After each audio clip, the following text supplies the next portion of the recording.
Good evening and welcome back. Tonight we're heading into one of the oldest chapters of human storytelling, the strange and fascinating tale of the Anunnaki. If you've never heard of them, the Anunnaki were a group of gods first mentioned in the cuneiform tablets of Mesopotamia more than 4,000 years ago. They appear in creation myths, epic poetry, and royal inscriptions, and in many ways, they were the backbone of Sumerian and Ardean religion. What makes the Anunnaki especially interesting is how they have been reinterpreted again and again. The Babylonians made them the companions of gods like Marduk and Ishtar. Later, Assyrian texts gave them other duties, and in recent decades, they've been adopted into modern theories about lost civilizations and even visitors from the stars. From clay tablets to conspiracy books, the Anunnaki have traveled an extraordinary distance. As always, I'd love to know, where in the world are you listening from? And what time is it for you?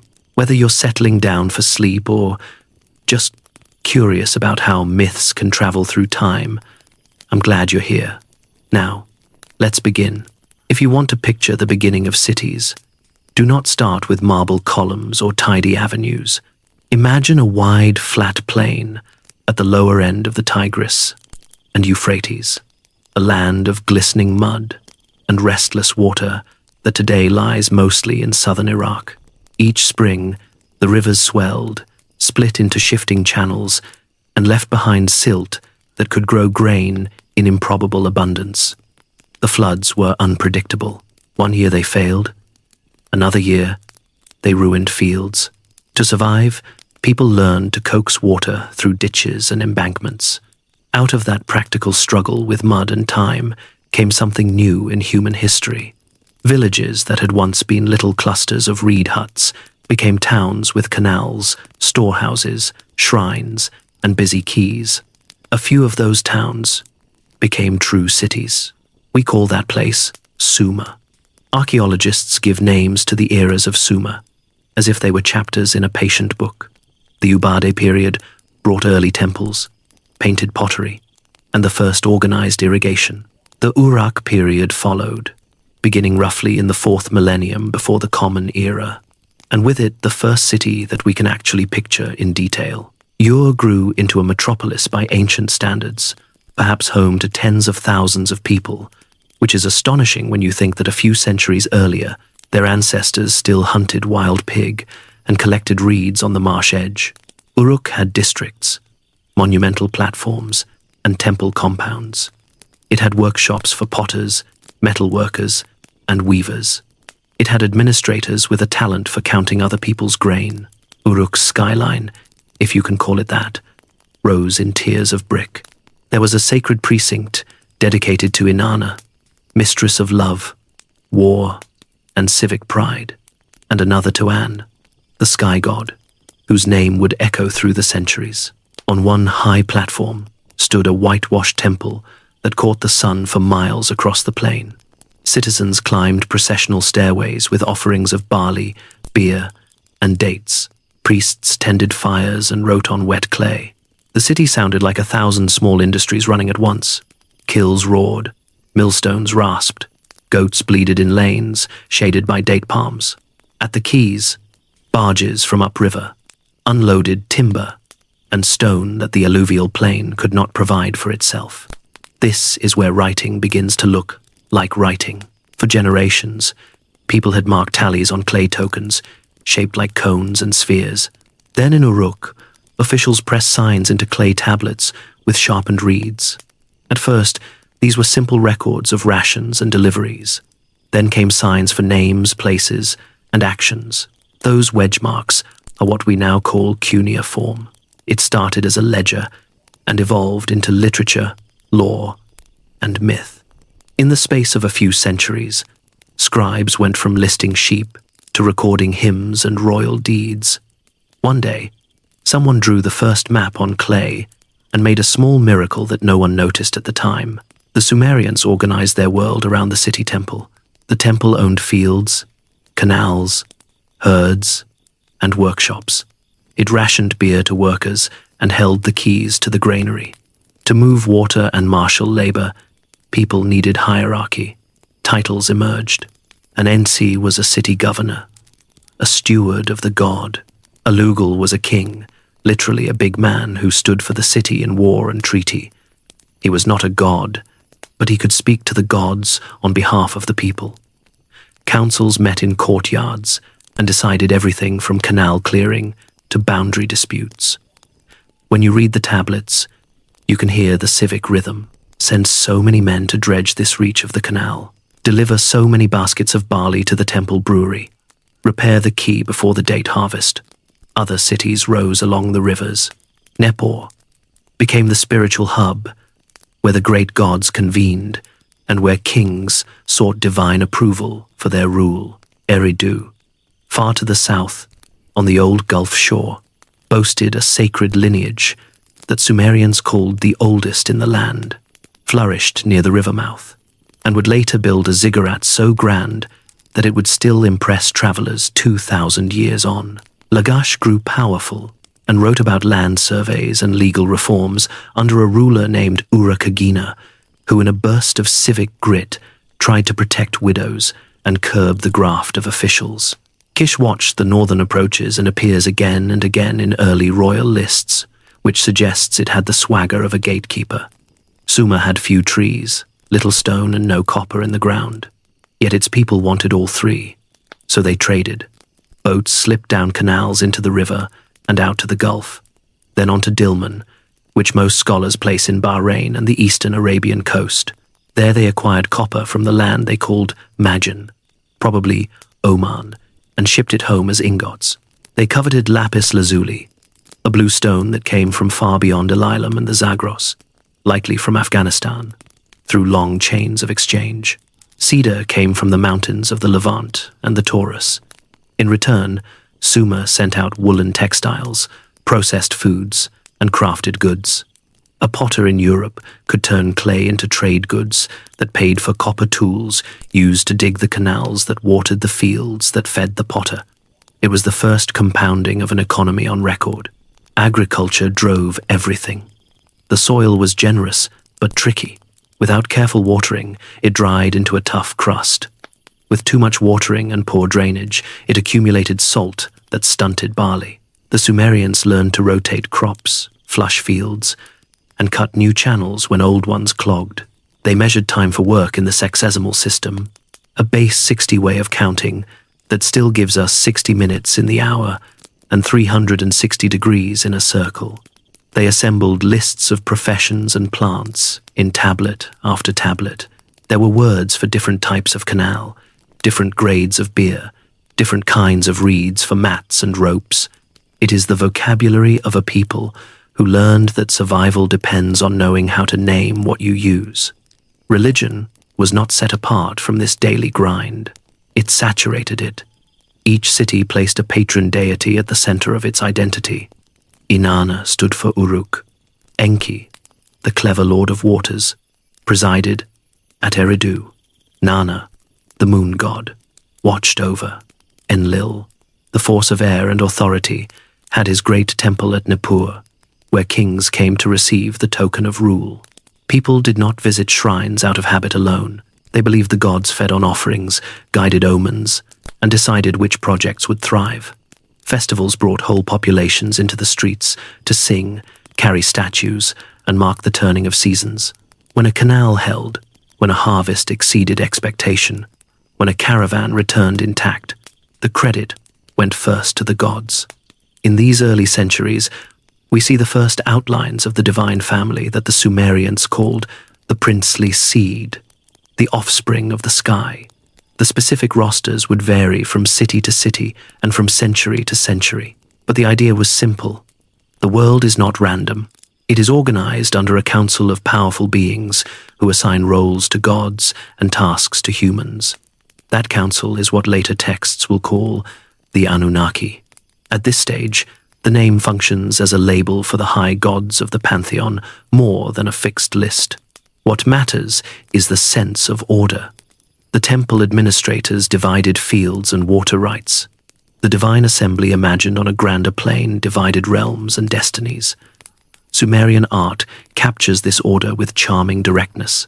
Cylinder seals carved in fine detail show processions of worshippers, banquets, musicians, ploughmen, and officials receiving a rod and ring from a seated deity. Reliefs show horned crowns and flowing beards that mark divine status. The gods look like majestic versions of humans because the people who made them were trying to think with familiar forms.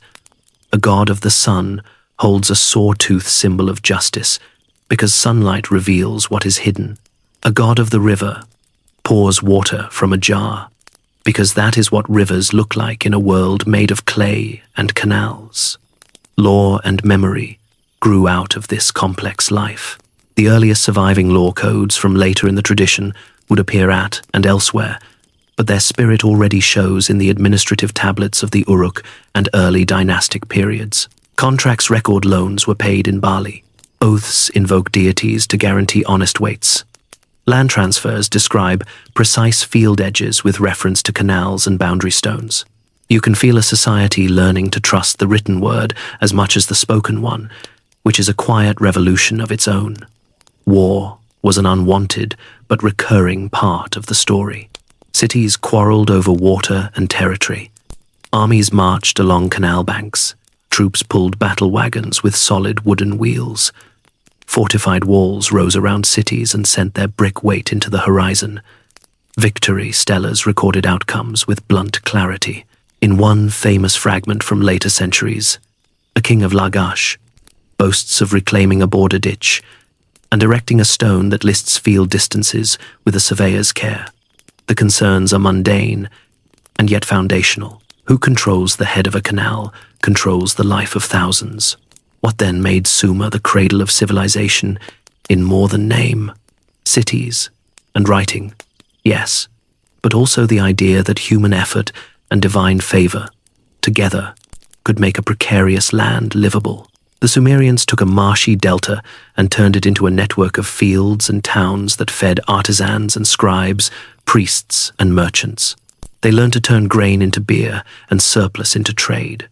They built into brick the belief that the universe has an order and that cities can mirror it if they organize themselves well.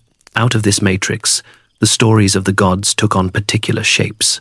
People looked up from their ledgers and their canals and asked who set the rules of the world in the first place. The Sumerians began their story at the widest possible scale, before people dug the first canal, before a scribe pressed a sign into wet clay. There was a single mass of sky and earth. They called the sky and they called the earth key. Imagine an unbroken hole that needed to be parted so that space could open for life. That division is the first act in their cosmic history. From An and Ki came a family of gods. Their name for this clan was the Anunnaki, which means the princely seed or the offspring of An. In other words, these were not distant spirits. They were a royal household born from the union of sky and earth. The Sumerians pictured them as a council. They met, argued, and reached decisions that set the pattern of the world. When a king took the throne, when a river changed course, when a city flourished, it was because the great gods had decreed it. At the center stood Enlil. He was the force of air and authority. Sumerian poems say that he separated heaven and earth. He took the earth for his own realm, while his father An kept the sky. This was not a violent battle in the way later myths would imagine such scenes. It was an act that created order. From that moment, the world had layers. The high dome where An presides, the middle ground where Enlil rules over fields, cities, wind, and storm, the deep waters beneath which belong to a different power entirely. That power is Enki. In Ardean texts, he is called Ea. He is lord of freshwater, wisdom, and craft. His home is Eridu, a city that Sumerians claimed as the oldest seat of worship. They imagined his temple standing near the edge of marsh and sea, where sweet water and salt water meet. Enki appears again and again as the god who solves problems. He shapes plans, assigns functions, and looks for clever ways to keep the system running when others have made a mess of it. Ninhurag belongs with them at the start. She is the great lady of the sacred mountain, a mother figure who presides over birth, growth, and the vitality of the land. In some traditions, she is the very key of the first generation seen under a personal name. In others, she is a distinct mother goddess who works with Enki when life needs a maker.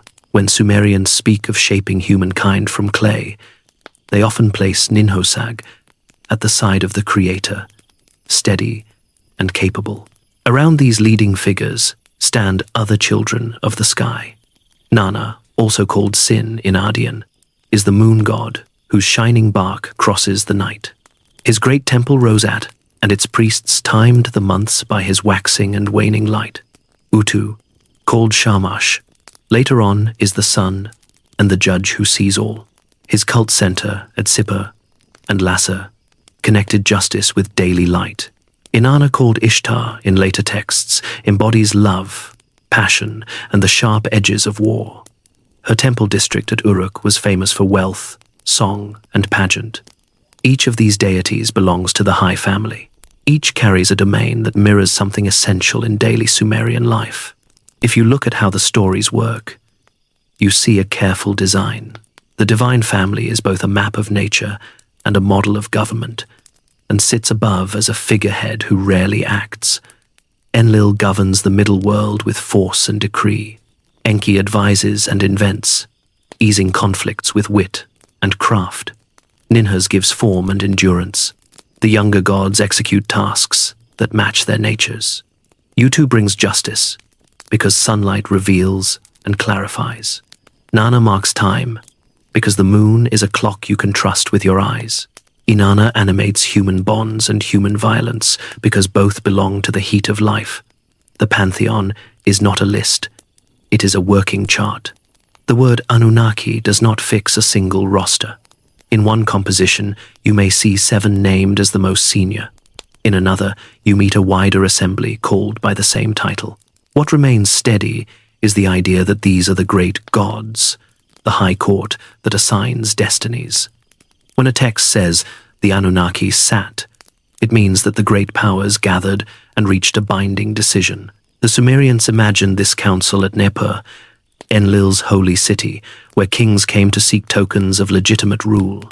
In ritual terms, a ruler became real when the cosmic bureaucracy said, yes. Art supports this picture. The horned crown marks a god. The rod and ring in a divine hand mark the gift of measured authority. Cylinder seals show the seated deity, conferring signs of rule on a human official who approaches with a clean hand and gaze averted. In these scenes, you can see the same social grammar that runs through temple accounts and boundary stones. The cosmos is orderly. Rank matters. Powers are delegated. Duties are assigned to fit the task and the season. Poems and hymns often list the me, a term that we can translate as the divine ordinances of culture and nature. They are the attributes and functions that make civilization run. Temple building, kingship, music, weaving, truth, victory, and even paradoxical things like strife are counted among the me. In one famous story, Enki gathers the me in his shrine at Eridu. Inanna travels there, and in a lively exchange obtains a set of them and carries them back to Uruk. The tale is playful, but the message is serious. Civilized life depends on a structured package of powers that the gods control and can distribute. This cosmic order also needs a place for judgment. The Sumerians considered fate to be a fixed thread once it was spoken by the council. Enlil is often called the one who decrees destinies. In other texts, the whole assembly of the Anunnaki is said to have spoken the outcomes of ages and kings.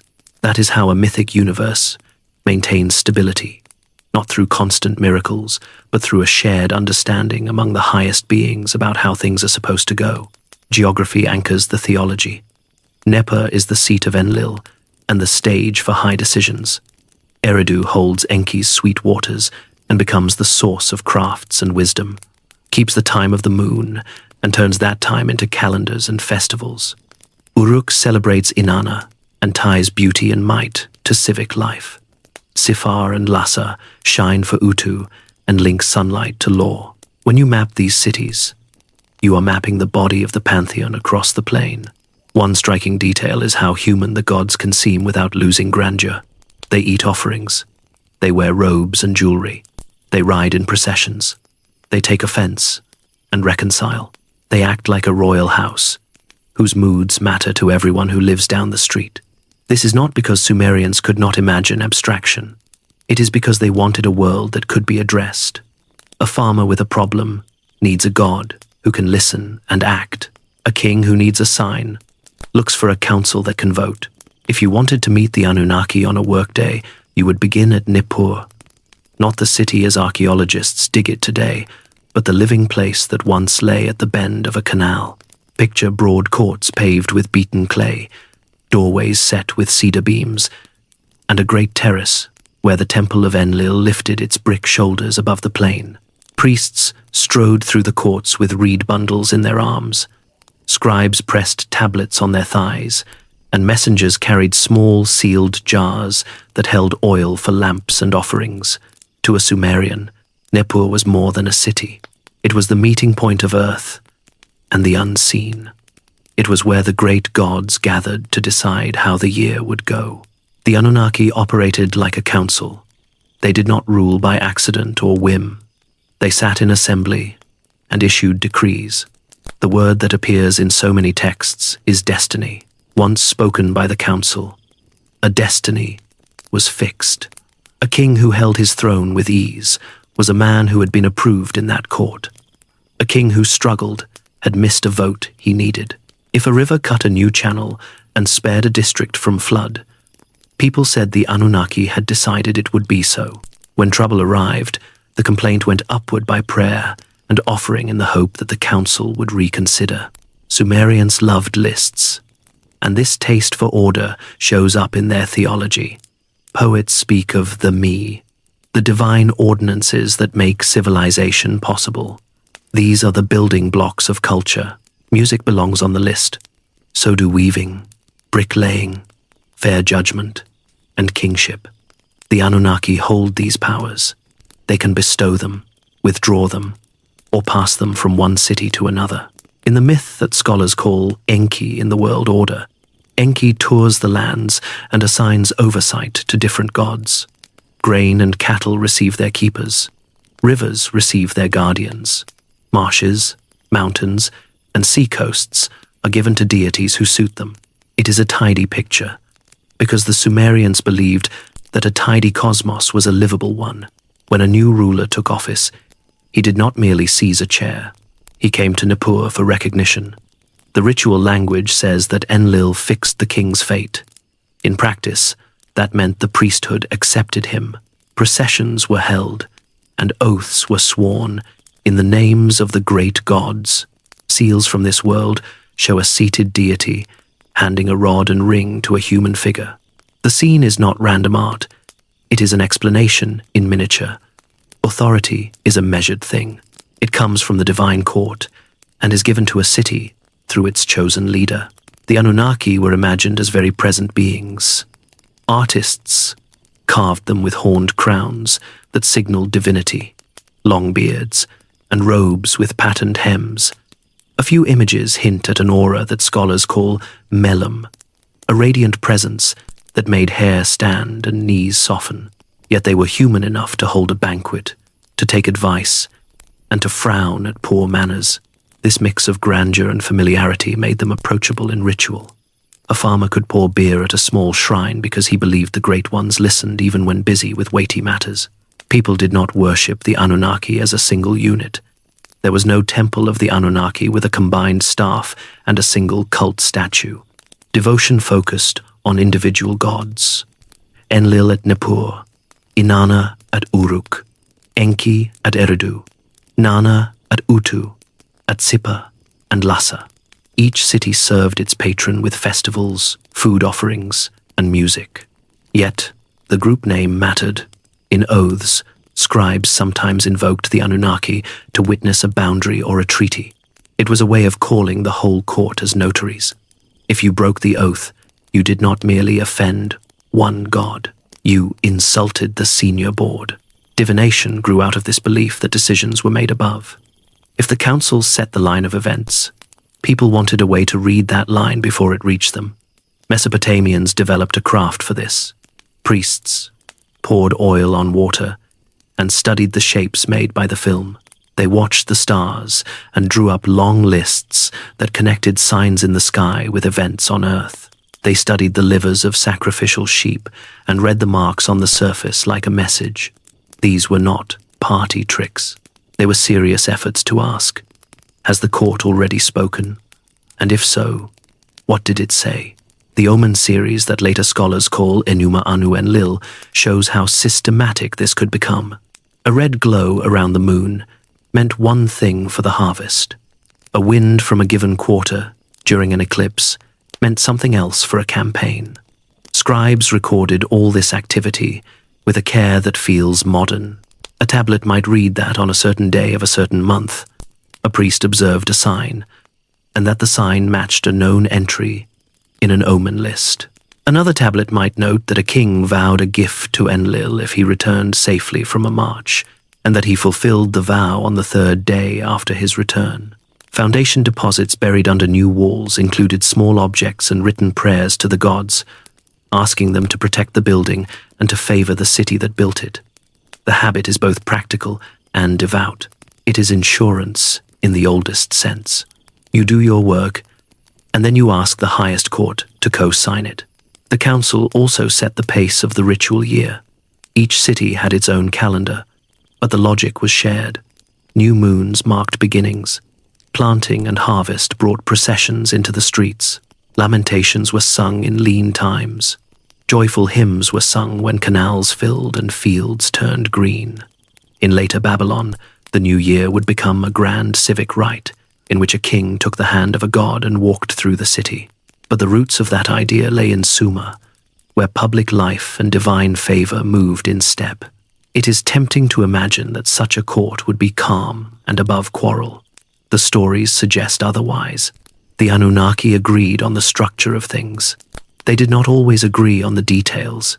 Hymns praise Enlil as a stern ruler who keeps order, but also note that his judgments can be severe.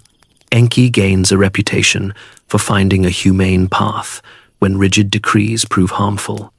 Inanna pushes boundaries and forces new outcomes when old customs block change. This is not squabbling for its own sake. It is a way to explore how a society balances needs. Order holds, mercy matters, energy breaks. Stalemate. Two features of this world help explain why the council always mattered. First, Mesopotamia was unstable by nature. Rivers shifted. Drought years came. Neighboring cities eyed each other's fields. A shared belief that destinies were set above gave emotional ballast. Second, the economy was collective at its core. Irrigation required a workforce moving in step. If the leadership could present decisions as confirmed by the Anunnaki, people were more likely to accept hard assignments. When the canal roster came out, a foreman could show the tablet and say that the gods approve this schedule. Grumble if you must, but bring your baskets. There was also a darker edge to the faith. If destinies were fixed, failure could be read as a sign that a fate had turned. A city that fell might compose a lament that said its patron god had left the temple. Priests would carry the statue away in ritual and sing for its return. These poems are moving to read even now. They speak of gates broken, fires in the courtyards, and empty streets where singers once walked. The cure for such grief was always the same: rebuild the walls, re-roof the halls, make offerings, invite the council to bless the work, wait for the verdict to change. By the time we reach the later part of the second millennium, the idea of a formal object called the Tablet of Destinies appears in myth. In one story, a proud being steals it from the house of Enlil, and chaos follows until the tablet is recovered. The tale enlarges a simple idea. If you remove the authority that fixes outcomes, the world shakes. Return the authority to its place, and order resumes. The picture that emerges is clear. The Anunnaki are not flashes of storm and fire. They are the architecture behind events. Their court gives shape to a year, a reign, a harvest, and a war. Their signs are written in the sky, and in the liver of a sheep, in the successful launch of a barge, and in the safe return of a caravan. Their images wear horns because rank should be obvious. Their gifts are measured because power without measure is not power at all. And all of this was as real to a Sumerian as the feel of wet clay and the sound of a millstone. The Sumerians did not leave their gods sitting on high thrones without errands. They set them to work, and then they told stories about how that work was done. If you walk the shelves of their tablets, you find a busy calendar of divine tasks that explains why the world looks the way it does. The point was never to dazzle. The point was to make sense of rivers, fields, kingship, justice, and the sometimes baffling turns of fortune. A good place to begin is a composition scholars call Enki and the World Order. It reads like a tour and a briefing combined. Enki sets out from his home at Eridu and assigns responsibilities as he goes. He gives the marshes their keepers and their reeds. He appoints guardians for the Tigris and the Euphrates. He names deities who will mind grain, cattle, carpentry, metalwork, and weaving. Mountains get their overseers. Sea coasts receive theirs. The story is very Sumerian in spirit. It treats the cosmos almost as an irrigation system that needs competent foremen. Enki acts like a chief engineer, with a talent for matching roles to talents. If you grew up in a land where the wrong canal gauge could ruin a year, you would find this comforting. The idea that culture itself is a set of powers entrusted to cities appears again in the tale of the Me. These are the divine ordinances that make civilized life possible. They include music, writing, kingship, truth, skilled trades, and the practical and awkward things that life requires, even rivalry and conflict. In one lively episode, Inanna goes to Enki at Eridu and persuades him to pour the Me into a boat. She sails for Uruk with the cargo, while Enki wakes, realizes what has happened, and sends creatures to stop her. They fail. Inanna arrives at Uruk with the gifts, and the city blooms with new arts and institutions. It is an origin story that avoids thunder in favor of logistics. A goddess brings home the toolkit of culture. Her people get to work. Kingship itself needed a mythic stamp of approval. The Sumerian king list is a sober little text that provides it. It claims that kingship descended from heaven. It then marches through a sequence of cities and rulers to show how that gift moved over time. Before the flood, it rests in Eridu, then Bibira, then Larak, then Sippar, then Shirupak. After the flood, it reappears at Kish. The list is not accurate history by modern standards, but it shows how people understood political change. When a city rose, it was because the council of the great gods had handed it the office. When a city fell, the office moved on. The Anunnaki do not appear in person in the king list, yet their hand is everywhere in its logic. Order comes from above. Authority is borrowed, never owned. In long narrative poetry, the Anunnaki appear at the edges of crucial scenes, and their presence carries weight. The best-known example lies inside the Epic of Gilgamesh. There, an old survivor tells of a flood that drowned the world.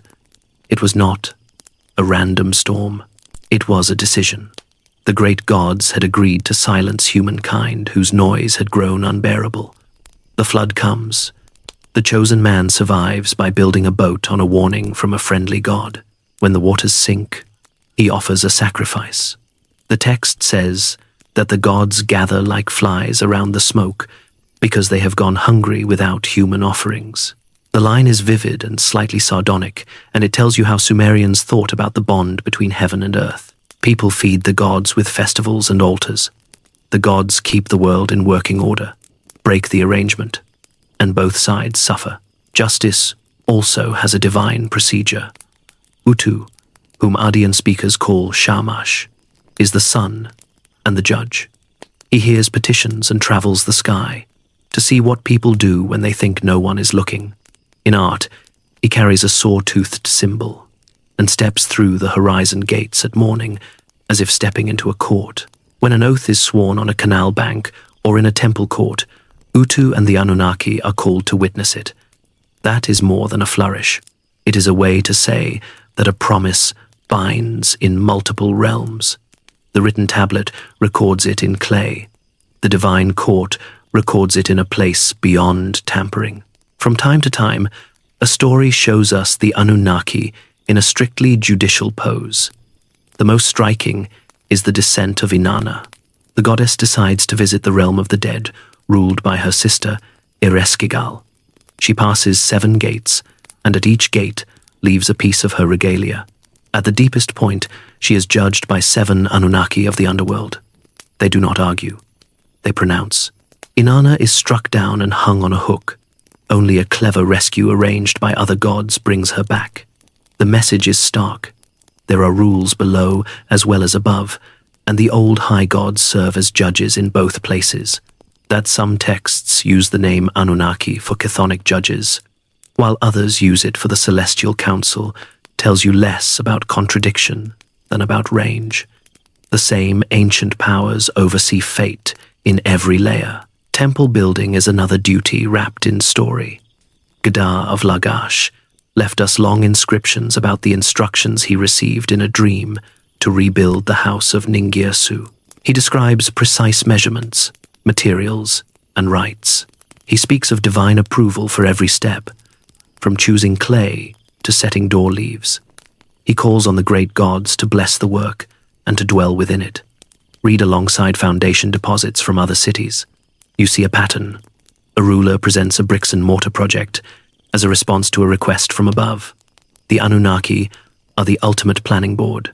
When they approve, walls rise and last. There are quieter texts where the gods teach by proverb. The instructions of Shurupak sets out advice that a father gives a son. Do not move a boundary stone. Do not neglect the canal bank. Do not mistreat the wife of a soldier. Trust a reliable boatman. These are not thunderbolts, yet they come wrapped in the authority of the earliest age when wise kings heard the will of the gods. The effect is to weave divine duty into daily ethics. The Anunnaki do not appear as characters, but their expectations shape the advice. Boundaries matter because the gods hate disorder. Canal banks matter because a breach threatens the common good. The idea that the gods assign tasks also shapes military tales. Enmakar and the Lord of Arata is a pair of long poems about a ruler of Uruk who seeks fine stone and metals from a far land in the mountains. He invokes Inanna as his patron. He sends a herald with demands and boasts. He proposes riddles and spells. At several points, the gods tip the balance in his favor, not with lightning, but with the gift of language. One version claims that once there was a time when all people spoke one tongue, and that the god of wisdom changed it. The poems sit at the edge of myth and memory, but the theme stays familiar. The success of a city depends on whether its patron can persuade the council to grant it what it needs. Catalogues of offerings add detail to these grand themes. We have lists from Uruk and other cities that tally what was given to which god on which day: barley, beer, bread, dates, oxen, sheep, birds, fish, perfumes. The quantities are large and often specific. Behind the numbers lies a simple premise. An orderly world asks its people to keep up their side of the bargain. If you want the Anunnaki to keep decreeing harvests, victories, and safe returns, you keep their kitchens and their music staffed. When trouble comes, you do not accuse. You add offerings, sing laments, and ask the court to reconsider. Divination manuals complete the picture of divine duty with a frankness that is almost scientific. Clay models of sheep livers carry labels for zones and marks. Each feature has an interpretation grounded in long observation and a memory of outcomes. Celestial omens are logged the same way. When Mars appears near a certain star and a wind blows from a certain quarter, scribes note what happened the last time and the time before that. This is not magic used as spectacle. It is a record-keeping habit applied to belief. The Anunnaki set the line of events. People try to read it honestly. By the later centuries of Mesopotamian religion, new epics would place younger gods at the center of creation stories, and the old council would be pictured as a large assembly counted by the hundreds. Those later developments do not erase the older pattern.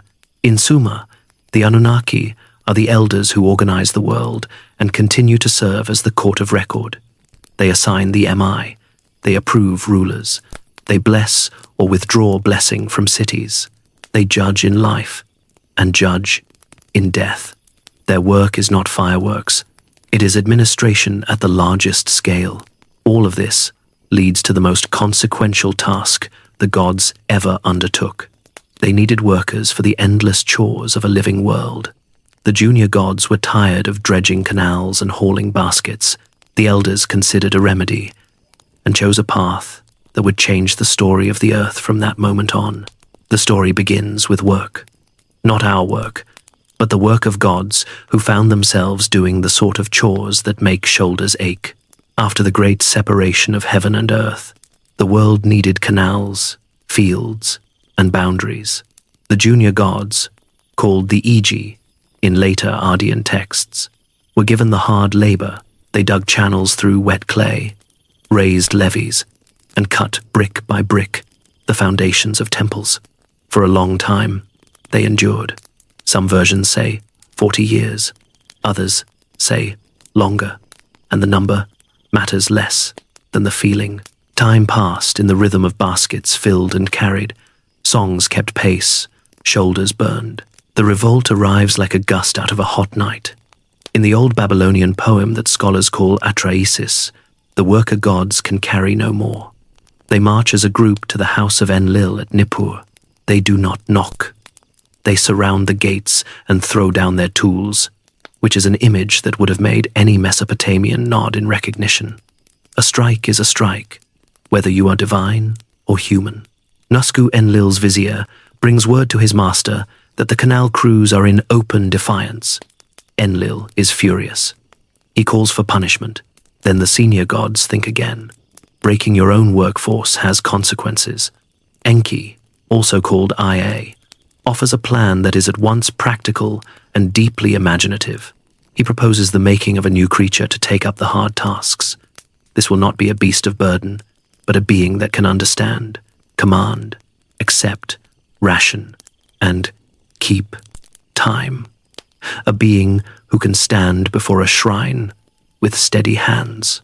To do this, Enki says, you must mix clay from the life-bearing ground with something that carries divine purpose. The council agrees. A single god from among the rebels will be selected not as a scapegoat alone, but as a source of living essence. In different tablets, the name varies.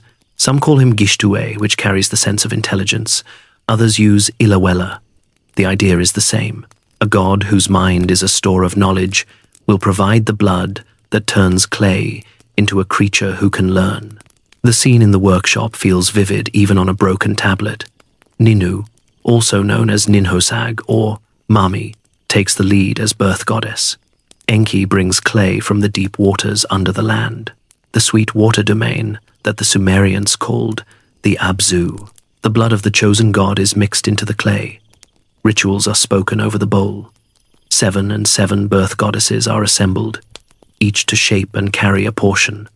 They place the forms in a kind of womb house. Months pass, counted with care, because nothing in Mesopotamia escapes the calendar. When the time is right, the womb house opens, and the first humans emerge. The text pauses here as if someone in the room took a breath and looked closely at the faces of those who had just arrived. These new beings, called people without fanfare, are immediately given assignments. The purpose is clear. They will carry the baskets that the Ig carried. They will dredge the canals. They will tend the temple fields, grind grain, brew beer, bake bread, and raise walls. They will maintain the inner order of the temple courts, with brooms drawn from reed beds. In return, they will receive rations, clothing, and protection. The gods will be relieved of a burden that was never theirs to bear for long. Humans will now stand between earth and heaven as a working link. The poem does not stop with a single act of creation. It imagines a system. Humans multiply, and with growth come new problems. Rations need to be tallied. Labor needs to be organized. The first records of human life in the tablets echo the promise in the myth. We see corv rosters that send men to dig canals by the week. We see lists of barley assigned to workers. We see temple inventories that measure loaves, jars, and animals for offerings. The new creature has stepped fully into the complex that Sumer had built. Clay tablets track clay bodies at work. Enki's role throughout is not that of a distant maker, but of a patron who wants the design to hold. He grants knowledge in stages. He teaches the use of tools, the making of bricks, and the handling of boats along the canal bends. He sets out instructions for how to bring sweet water into fields while letting salt wash away. In one set of lines, he quietly arranges that midwives will learn their craft and that women will know how to bring children into the world safely. The myth cares about survival on a very practical level. Ninu, as mother of mankind, is not merely a ceremonial figure. She grieves when mortality enters the story, and she rejoices when order returns after crisis. In one scene, she counts the years that a person should live and marks that count on a small tablet of destiny. Mortality is not a punishment alone in this tradition. It is a boundary that allows a crowded world to function. The gods learn, and humans learn, that limits can be a mercy when the alternative is ruin. You can feel the memory of real labor behind these lines. Canals buckle when a flood eats at the bank. Salts creep into soil and stunt a field for seasons. The myth addresses this without preaching. It says that the decision to create humans was a decision to share responsibility. The gods retain the high work of decree. People take on the groundwork of maintenance. Every time a scribe lists a crew for dredging or a builder sets a reed mat under a new course of bricks, the poem's logic is confirmed. The atrahesis tablets that have come down to us are copies made in scribal schools in places like Sippar and Asher during the second millennium before the Common Era. They preserve older Sumerian ideas within Ardean language. The text moves with a steady hand from revolt to plan to creation to consequence. The detail that a god's blood is mixed into clay is not a grisly flourish. It is a statement about why humans can understand tasks and speak with the gods.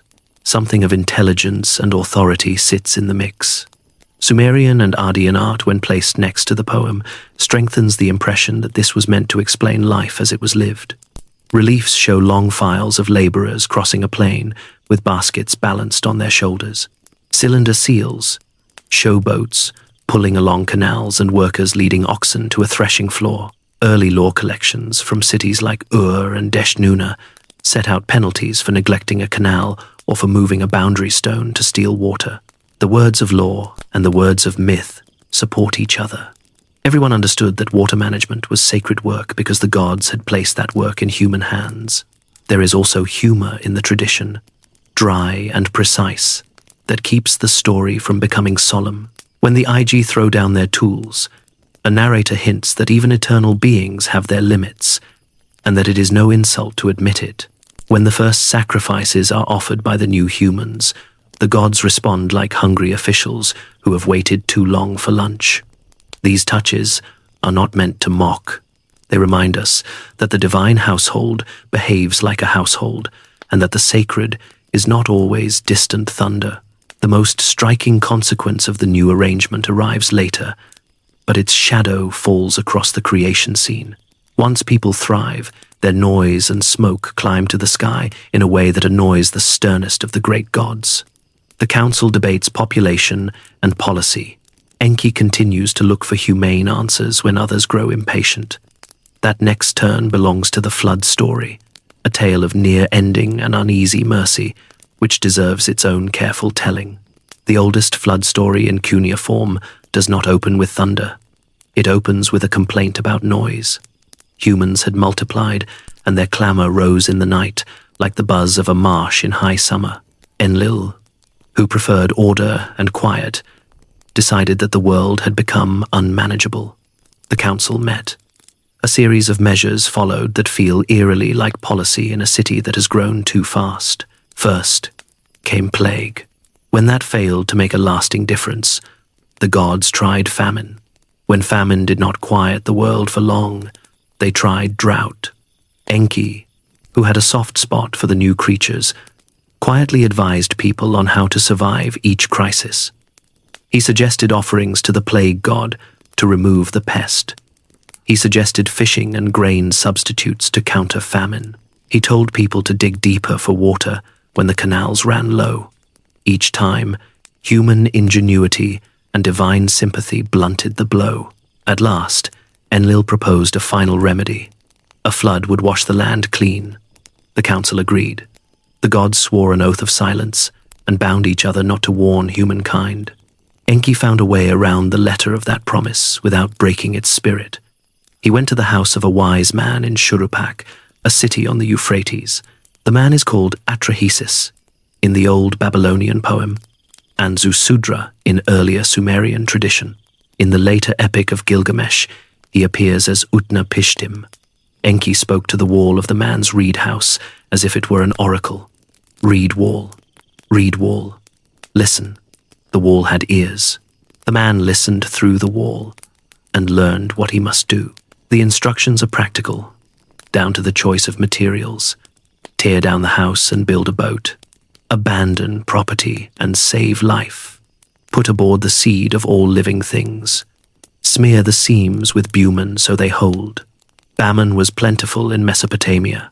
It bubbled from the ground near the lower rivers and was used for caulking boats and setting bricks. A riverboat could be made of wood and reeds, but without bitumen, it would leak like a sieve. A riverboat could be made of wood and reeds, but without bitumen, it would leak like a sieve. The hero gathered carpenters, rope makers, reed cutters, and pitch burners. He paid them well. He told the elders that the work was for the favor of the god. He loaded animals, craftsmen, and family. He took silver and gold, and every skill he could store in a hold, because after a flood, you need more than food. Then the sky turned black. In the poems, the storm god roars, and the light is gone. The torrent falls with a violence that bends trees and rips levees. The foundations of the land give way. In one version, the storm lasts 6 days and 7 nights. In another, the count is different, but the effect is the same. The world becomes one broad sea. People cling to rooftops that have become rafts and then disappear. The boat rides it out, pitching like a reed basket on a boiling pool. There is a moment in the story that tells you how the Mesopotamians imagined their gods. While the waters rage, the gods are frightened. They cower at the edge of the sky like dogs in a thunderstorm. When the flood begins to sink, the hero opens a hatch and light pours in. He looks for land. He sends out a dove. It returns. He waits and sends out a swallow. It returns. He waits again and sends out a raven. The raven finds a perch and does not come back. This is the signal he needs. He opens the boat and steps onto solid ground. In the Sumerian version, Zusudra bows toward the 4 corners and offers a sacrifice. In the Akkadian versions, Atrahasis and Utnapishtim do the same. They stack wood, burn sweet reeds, and pour out drink for the gods. The smell of roasting meat rises. The text says, "The gods gather like flies around the sacrifice." It is a comic image with a hard truth behind it. For as long as the flood lasted, there were no offerings. The gods who had been quick to act now feel hunger and remorse. Ishtar laments the decision. Enlil sees the smoke and realizes that some humans have survived. He is furious that the oath was bent. Enki does not deny it. He speaks up for mercy and reason. He says there are other ways to restrain a noisy world than drowning it. He proposes that human lives be shorter. He proposes gaps in fertility and limits on childbearing. The details vary from tablet to tablet, but the logic stays plain. Instead of wiping the slate clean in rage, adjust the terms of life so that the earth can carry the weight. In the Epic of Gilgamesh, Utnapishtim receives a unique reward. The gods grant him and his wife a life that does not end, and they send them to live far away at the mouth of the rivers. This is not a blessing handed out to others. It is an exception that underscores the rule. Mortality will set the rhythm for everyone else. In the Sumerian Zu Sudra tale, the hero receives life like the gods and a place in the land of Dilmun, a far shore that later poets associated with purity and dawn. In all versions, the flood becomes a line in memory. Before the flood, kingship resided in a sequence of cities that now feel unreal. After the flood, it starts again in Kish and moves through a map we can trace in archaeology.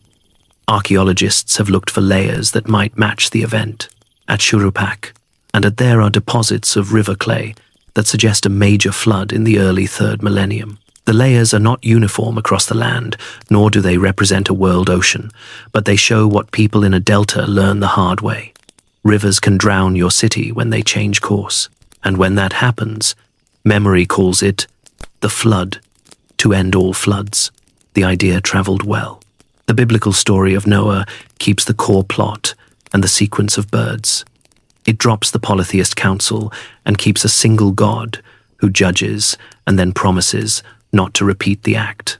In both traditions, a boat and a family preserve life, and a new start follows with laws and rituals to keep chaos at bay.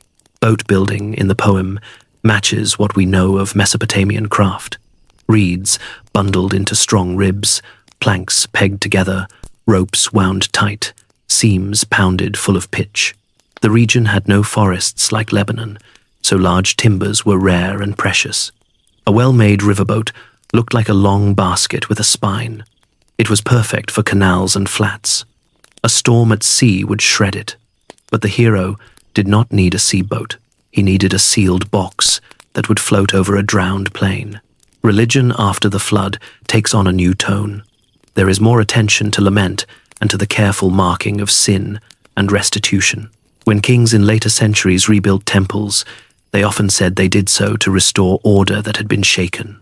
A few texts present the idea that priestesses who serve in certain roles must not bear children, which some scholars see as a memory of the new limits imposed after the flood.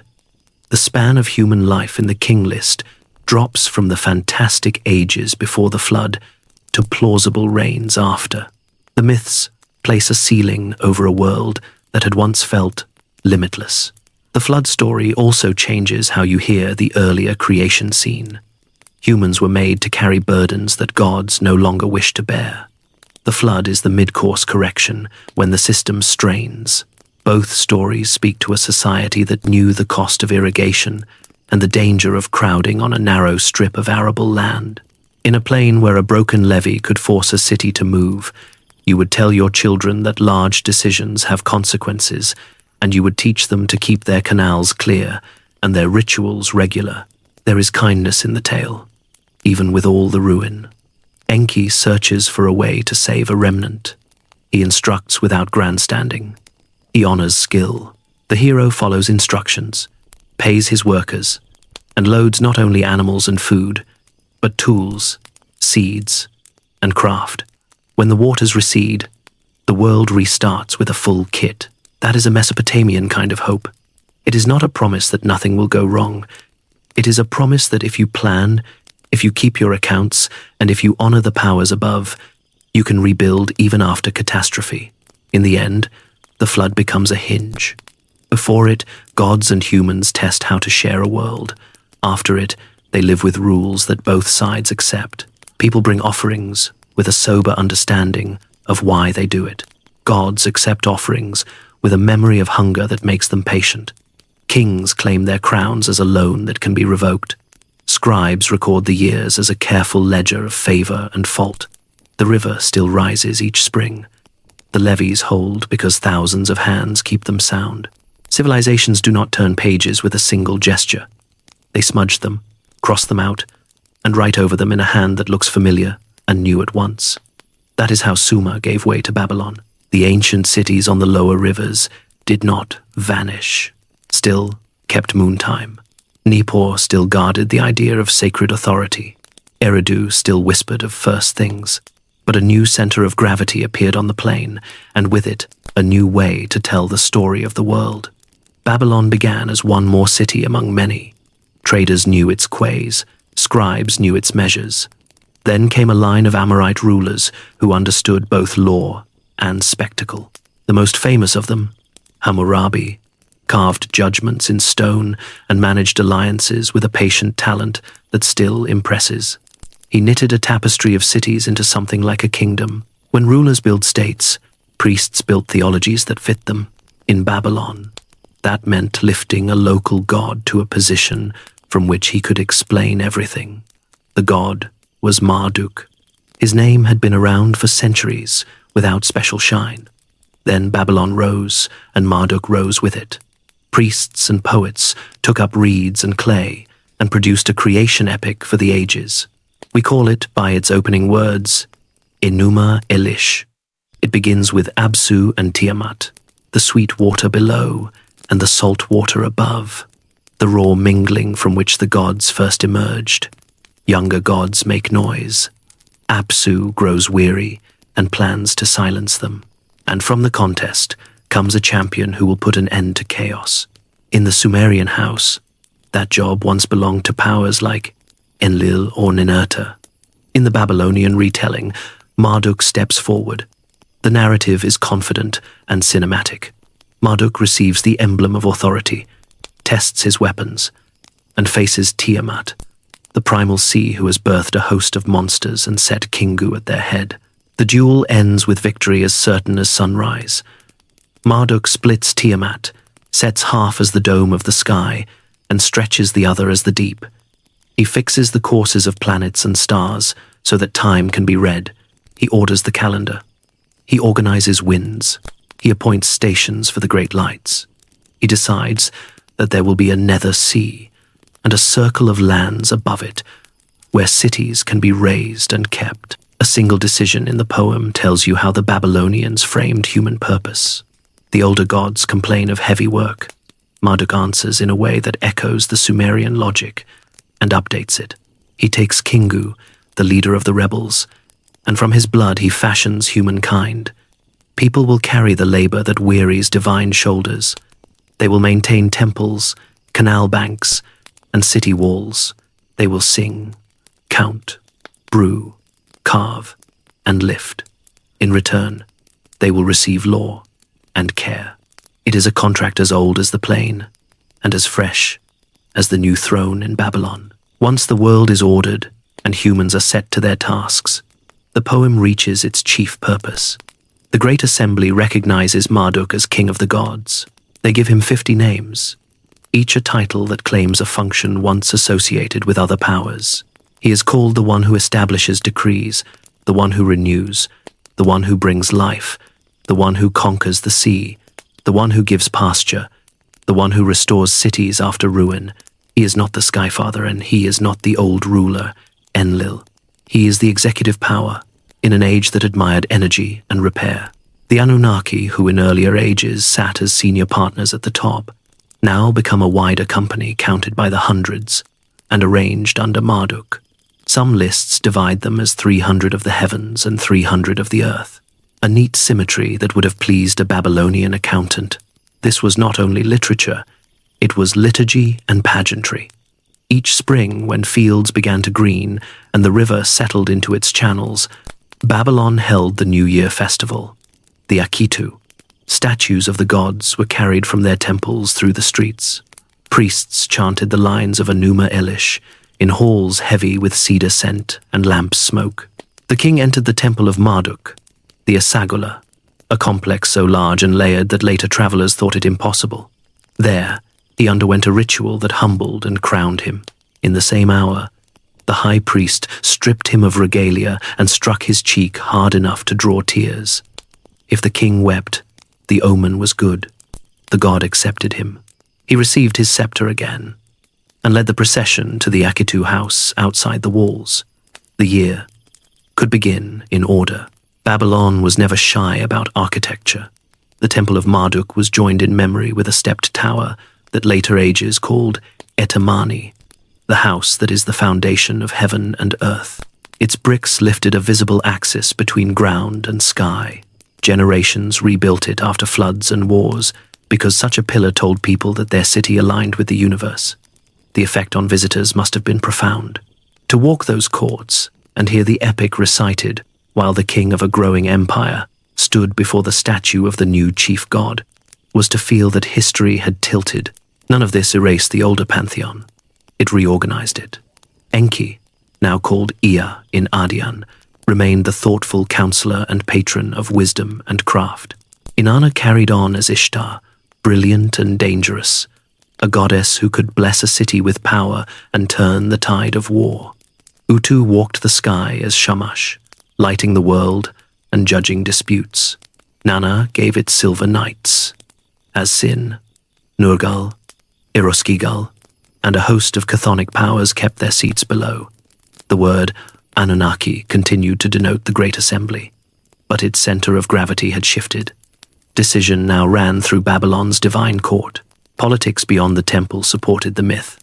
Hammurabi's laws, set in neat columns beneath a carved scene of the king receiving a rod and ring from Shamash, announced to judges and merchants that justice had a source and a style. Canals were dredged and recut. Storehouses were tallied. Fields were resured after floods. When Babylon faltered, other powers took up versions of the same template. The Kassites, who later ruled from Babylon, adopted Marduk and treated the city as a sacred trust. The Assyrians to the north lifted their own god, Ashur, and wrote epics where Ninurta or Ashur stood in roles once filled by Marduk. But when they conquered Babylon, they still staged reconciliations and restorations because the city and its theology conferred a legitimacy that no army alone could supply. Texts from this era show the new arrangement working at every level. Incantations invoke Marduk and Dea together as healer and counselor. Scholars compiled great omen series that treated the sky as a lettered board from which the gods wrote advisories each night. Priests expanded temple inventories into encyclopedias of offerings, gate guardians, and household rituals. Scribal schools copied Enuma, Elish, and hymns that list the 50 names, as if memorization itself were a form of praise. When kings rebuilt walls after a siege, they buried foundation deposits that named Marduk as the one who allowed brick and timber to meet again. The Tablet of Destinies, a symbol of fixed authority that had flickered through earlier myth, appears with new clarity. In Assyrian and Babylonian versions of the old battles, victory returns the tablet to its rightful owner, without which no command holds. The lesson is clear. Legitimacy matters as much as force. A city can win a battle and still lose the year if it cannot convince heaven that the order of things has been respected. The new theology was a theory of statecraft as much as cosmology. There is a practical cleverness in how Babylon framed its god. Marduk does not simply crush monsters and sit. He sets calendars, assigns posts, names, stars, and restores cities. He models what an empire needed from its center. The priests who sang his titles were telling their king and their people that a real ruler does not only command, he organizes, he cleans up. He remembers that a canal silted for a season can starve a district for a year.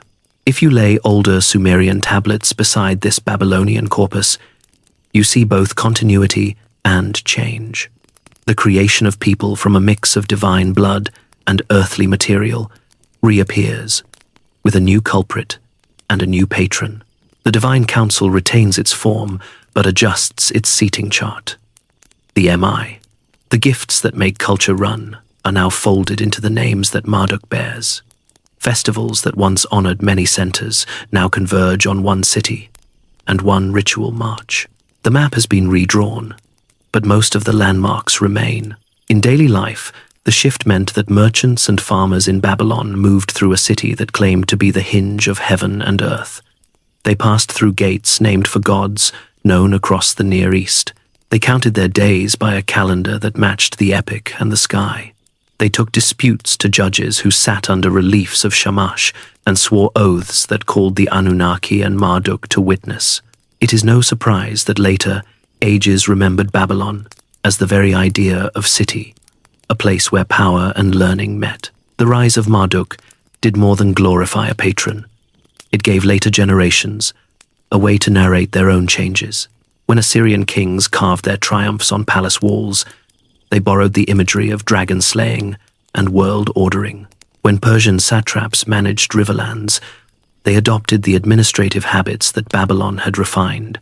When scholars in Susid and Parthian times looked up to plot the movements of planets, they used tables that came from the same temple complexes, where Enuma Elish had been chanted each spring. By the end of this chapter, in the long story, the Anunnaki have not vanished. They have been absorbed into a larger, imperial vision. They remain the old powers in the background, while a younger champion stands at the front of the stage. The gods of Sumer are now the cabinet of Babylon. Their authority flows through a single office. Their festivals feed a single procession that carries the year on its shoulders. If the Sumerians invented the template of ordered cosmos, the Babylonians wrote its manual and issued it with a seal. If you had asked a Sumerian farmer who the Anunnaki were, he might have said they were the high family of the sky. Ask his great-great-grandson in late Babylon, and you might hear that the Anunnaki sit in the dark and pass judgment on the dead. The name did not change. The job description did. It is one of those long cultural turns that does not announce itself. It shows up line by line in hymns, oaths, and laments, until one day the old council of heaven is just as much a court below. The journey begins in story. In the tale of Inanna's descent, the queen of Uruk decides to go down to the realm of her sister. She passes through 7 gates, leaves her ornaments, and stands stripped before the law of the underworld. There, 7 Anunnaki sit as judges. They do not bargain. They declare guilt and fix a penalty. Inanna is struck down and hung on a hook until clever help from above secures her return. The point is not cruelty. It is that the world below has rules, and those rules are guarded by the ancient powers who once set the fates on high. The same firmness that kept heaven and earth in their lanes now keeps the dead where they belong. Other texts echo the change. In the Epic of Gilgamesh, the heroes speak of the Anunnaki who decree death and who now dwell with Arashkigal. Incantations that priests used against illness and curses list the Anunnaki among the chthonic powers called to witness oaths and punish false swearing. Hittite treaties from the highlands bring them in as underworld enforcers. The proud old title becomes the name you invoke when you want a promise to hold even beyond the grave. There is a useful pairing that scribes began to use in the first millennium. E.g. for the gods of the open sky, Anunnaki for the gods beneath. The words do not appear out of nowhere.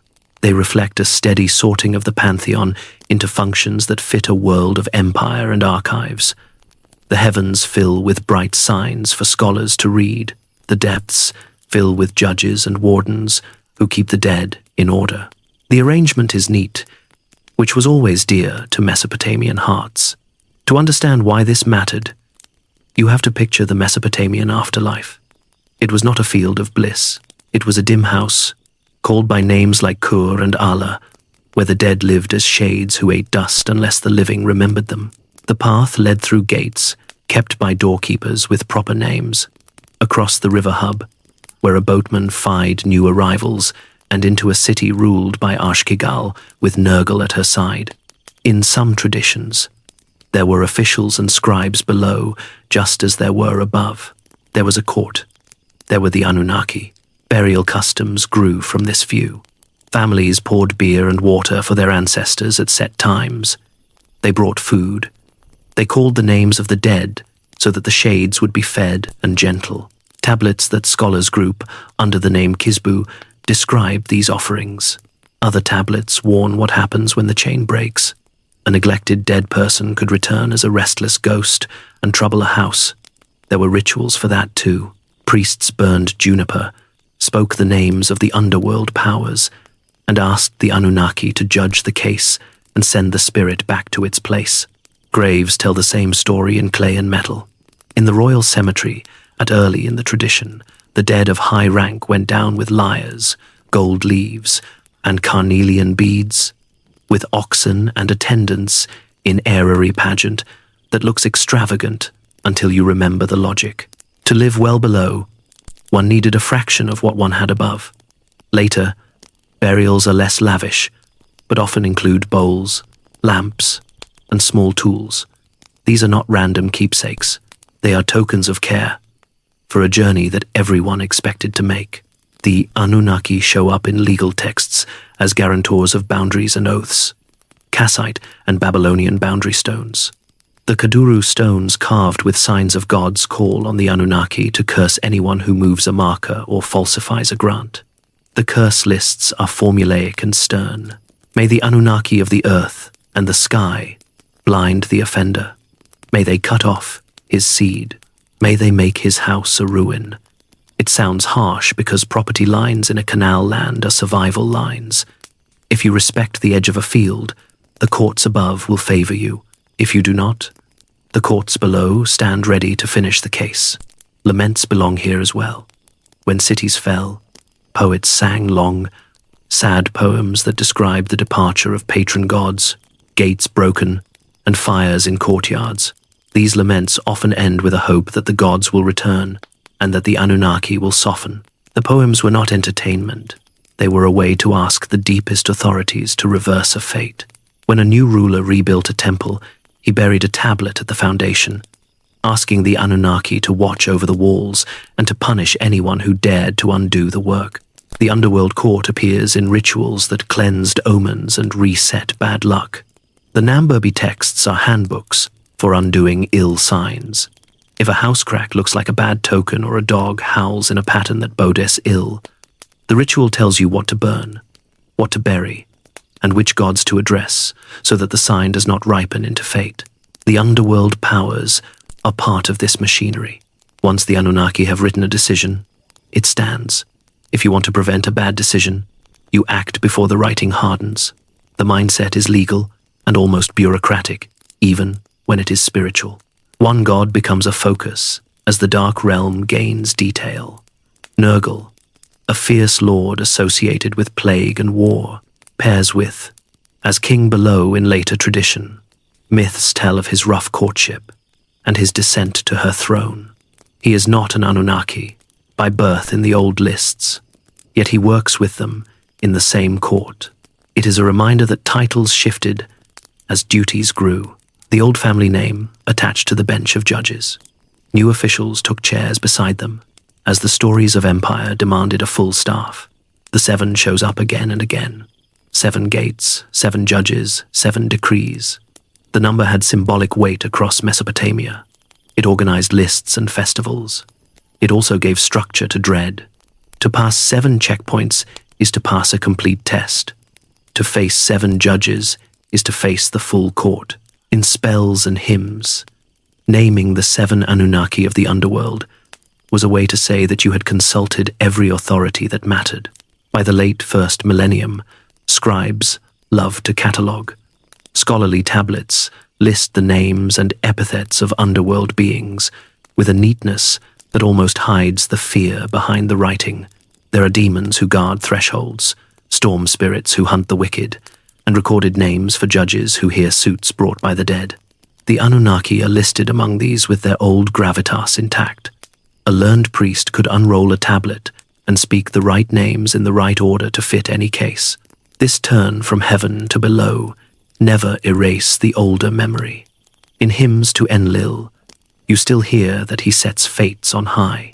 In prayers to Shamash, you still find appeals to justice in daylight. The difference is that a complete world needed guardians everywhere. The Anunnaki as underworld judges filled that need. If an oath was broken in the open, the sun would see it. If guilt hid and the wrong died, the court below would see it. Justice could take a year or a lifetime, but someone would record it and the senior judges would have their say. It helped that the cities themselves carried reminders that nothing lasts untouched. Floods laid down sterile clay across quarters that had been lively the year before. New kings moved capitals and left proud temples to quiet ruin. Families kept tablets of property and marriage, but knew that a generation or two could scatter them in a land that taught impermanence every spring and every war season. It made sense to imagine a final ledger kept in a place that did not burn. The Anunnaki were the clerks and judges of that ledger. What you see when you stand back is an old title that proved useful in new circumstances. The Anunnaki once named the High Family who sat in the bright court. Later, it named the senior bench below. The thread between the two is the idea of order. A world that began with separation of sky and earth needed guardians on both sides of the seam. The people of Sumer and Akkad, and Babylon and Assyria watched their rivers, counted their days, and trusted that judgments made in the right names could hold a country together. The Anunnaki, wherever seated, supplied those names. For nearly 2,000 years, the names of An, Enlil, and Anana faded to a murmur no louder than the desert wind that sifted through broken brick. Temples that once smelled of cedar smoke became hills of compacted clay. The rivers wandered. New kings raised new shrines to new gods. The scripts that kept the memory of Sumer and Akkad alive drifted out of use until no one could read a single sign. The old stories slept in the ground. Ancient writers preserved little. A Babylonian priest named Berassus wrote in Greek during the 3rd century before the Common Era, and later authors quoted him in fragments. He told of a creation from watery beginnings and of a great flood. He kept alive a rumor of the first cities on the lower rivers. Then the line of memory thinned. Roman authors had little interest in clay archives. Medieval travelers saw only mounds and masonry reused in village walls. Local farmers called some of the ruins the houses of the kings. No one could name the kings. What woke the past was curiosity sharpened by empire and a taste for proof. In the late 18th century, a Danish surveyor named Kasten Niebuhr copied strange wedge signs from monuments in Persia. Scholars in Europe compared them and suspected that the writing was a script and not decoration. Early in the next century, a German schoolmaster named Georg Friedrich Grotend made a brave first guess at a few royal names in the simplest variety of the script. He was right often enough to keep hope alive. The script appeared in several forms. One was used for Old Persian, which helped because the names of kings were known from Greek historians. The other forms were older. They belonged to a world that few suspected still had a voice. The key lay high on a cliff in western Iran at a place called Behistun. There the Persian king Darius had ordered his glory carved in 3 languages. In the 1840 seconds, an officer named Henry Rawlinson scaled the face of the rock and copied the wedge signs with the patience of a mountaineer and the stubbornness of a scholar. The old Persian text could be read first, and that unlocked the Akkadian and Elamite versions beside it. Once a doorway opens, more doors follow. Within a few decades, scholars learned to read Akkadian, the language that had carried the literature of Assyria and Babylon. At last, the dead script began to speak. Excavation changed pace at the same time. In the 1840 seconds, Paul Emile B. dug at Khorsabad and astonished Europe with palaces of carved stone and winged bulls. Austin Henry Leard worked at Nimrud and Nineveh and shipped whole slabs of reliefs to London.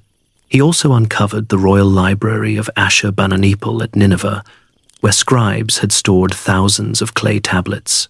These tablets were not books, in the modern sense. They were notes, copies, hymns, and epics arranged on shelves by subject. The British Museum and other collections began to fill with their brittle rectangles. Reading followed digging, and reading produced moments of wonder. In 1872, a young museum assistant named George Smith pieced together a broken tablet and realized he was looking at a flood story older than the one in Genesis. When he reached the part where a hero releases birds to test the water, he is said to have leapt up in excitement. His translation brought the Epic of Gilgamesh into public view and proved that the myths of the lower rivers could speak directly across millennia. The same libraries yielded Atrahasis, with its creation of humans to carry the work of the gods, the descent of Ishtar, the Sumerian king list, and countless prayers and rituals. The word Anunnaki began to appear in footnotes and then in main text as scholars learned where it belonged. Another stream of recovery began farther south. In the 1880 seconds, the University of Pennsylvania sent an expedition to Nippur, the old sacred city. They found vast temple ruins and deep tablet layers. The tablets there showed that Ardian was not the only language of the old literature. Behind Ardean lay Sumerian, a language with no known relatives, preserved because later scribes loved tradition and copied old hymns and myths for schoolwork. As Sumerian grammar yielded to study, a more ancient picture came into focus. Names, once familiar only in Ardean form, showed their Sumerian shapes. Inanna looked out from behind Ishtar. Enki spoke before Ea. The term Anuna, the princely seed, explained the Ardean Anunnaki. The new field needed a name. Assyriogology came into use because the first spectacular finds were Assyrian, but the heart of the matter lay in the whole arc of Mesopotamia. Scholars built a craft from scratch. They taught students to copy signs with steady hands and to think like scribes who wrote on wet clay. They restored the layout of sign lists and lexical tables that ancient teachers used. They learned to date tablets by ductus, the shape and flow of signs, much as a paleographer dates a medieval script. They made concordances of mythic lines so that a broken phrase in one copy could be restored from another. In the early 20th century, more discoveries filled the map. Robert Cold dug at Babylon for 18 years and traced the plan of the city from the Ishtar Gate, faced with blue glazed bricks, to the long processional street that led toward the Temple of Marduk. He showed how a city could be rebuilt again and again on the same footprint until the layers rose to the height of a hill. Sir Leonard Woolley excavated in the 1,920 seconds and 30 seconds and brought to light the royal cemetery with its treasures of gold and lapis, its lyres and chariots, and its grim evidence of the older pageants. He also cut trenches across the site and found a band of clean river clay that suggested a major flood in the 3rd millennium. His team carried out careful recording and set a standard for work in the region. As the 20th century advanced, a generation of scholars led by Thoril Jacobson and Samuel Noah Kramer turned raw texts into readable literature. Jacobson wrote with a poet's ear about the early gods and the growth of city cults. Kramer published translations with introductions that made the clay come alive. His phrase that history begins at Sumer was catchy and not wrong. With each edition, the Anunnaki took a clearer shape. They appeared as the High Assembly in Sumerian hymns and narratives, as a group to whom destinies were assigned. In the later Ardean tradition, they showed up as judges of the underworld. They were not a small list carved in stone, but a flexible term for the senior circle of divine authority. As more tablets were collected, the same scene came into view from different angles. Museums learned new ways to handle clay. Conservators hummed while they cleaned tablets with gentle tools and set broken edges together like puzzles. Infrared photography picked out faint wedge marks that the eye missed. Scholars mapped tablet find spots within rooms to understand how ancient librarians arranged knowledge. A shelf of omen texts in one corner and a bundle of incantations by a door told you about the daily needs of a temple or palace, where curses invoked the Anunnaki to guard a boundary stone. The excavators usually found those stones buried in place near a field edge, snarled in roots and salt. The text and the landscape agreed.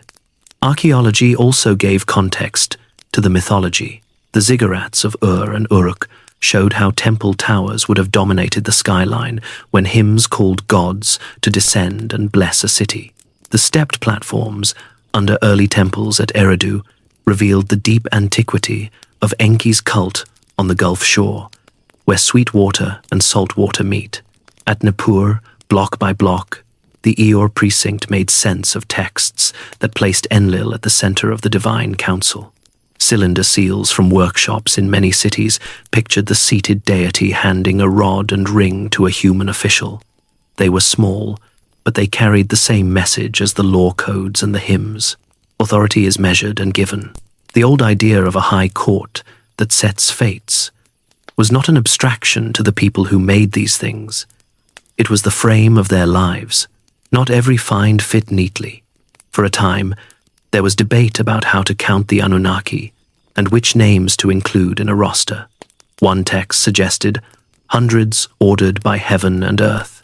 Another showed a solemn group of 7 in the underworld. Assyriologists learned not to force a single list onto centuries of changing practice. The term worked like a title that cities and periods applied in related ways. That is what living religions do. They carry a few strong ideas across generations and let details breathe. By mid-century, the outlines of the older world were plain enough to teach to undergraduates. The earliest cities grew in the Euro period. Writing began with account-keeping and flowered into literature. Sumerian and Ardean coexisted for centuries and influenced each other. The divine household had a structure that mirrored civic life. The Anunnaki began as the children of the sky, father, and the earth, then became the senior assembly that set destinies and in later imagination sat as judges below. The flood myth traveled into later traditions. The Babylonian creation story elevated a city and its god without tearing down the whole house of older belief. It was a web of facts and texts strong enough to hold weight. Outside of universities, interest grew as well. Museum galleries drew crowds with lions from gates and reliefs of kings hunting. Translations of Gilgamesh reached general readers. Teachers could point to a clay tablet and say, "Here is where a scribe pressed a sign 4,000 years ago and meant something we can still read." The distance between a modern reader and a Sumerian tablet felt smaller on days when the translation caught a joke or a sigh. A hymn might praise a god for bringing fresh water to parched fields, and a visitor who had watered a garden from a hose in July would nod. The rediscovery was not a straight climb. Wars interrupted fieldwork. Collections were scattered or damaged. Sites eroded while permits were debated. Yet the story kept advancing because the sources were stubborn. Clay breaks, but it keeps writing better than papyrus or leather. A city that burned might leave behind a baked library. A fallen wall could seal rooms for later hands to open. Every season that teams returned to the ground brought another set of tablets to read and catalogue. Each new start felt like a conversation resumed. By the close of the century, a reader who walked into a good library could find entire series devoted to Mesopotamian religion and mythology. There were bilingual editions that put transliteration on one page and translation on the next. There were dictionaries to untangle Sumerian compounds and Ardean verb stems. There were atlases that traced the changing courses of the rivers. In those books, the Anunnaki stood where they belonged, not as a curiosity, but as a core idea in how the people of the first cities organized the unseen. The long silence had ended in a chorus of small voices on clay. They told of a world where gods and people negotiated work and fate, where a council set rules, where old titles gathered new duties, and where an ancient word for a royal family became a term for the highest court in every realm.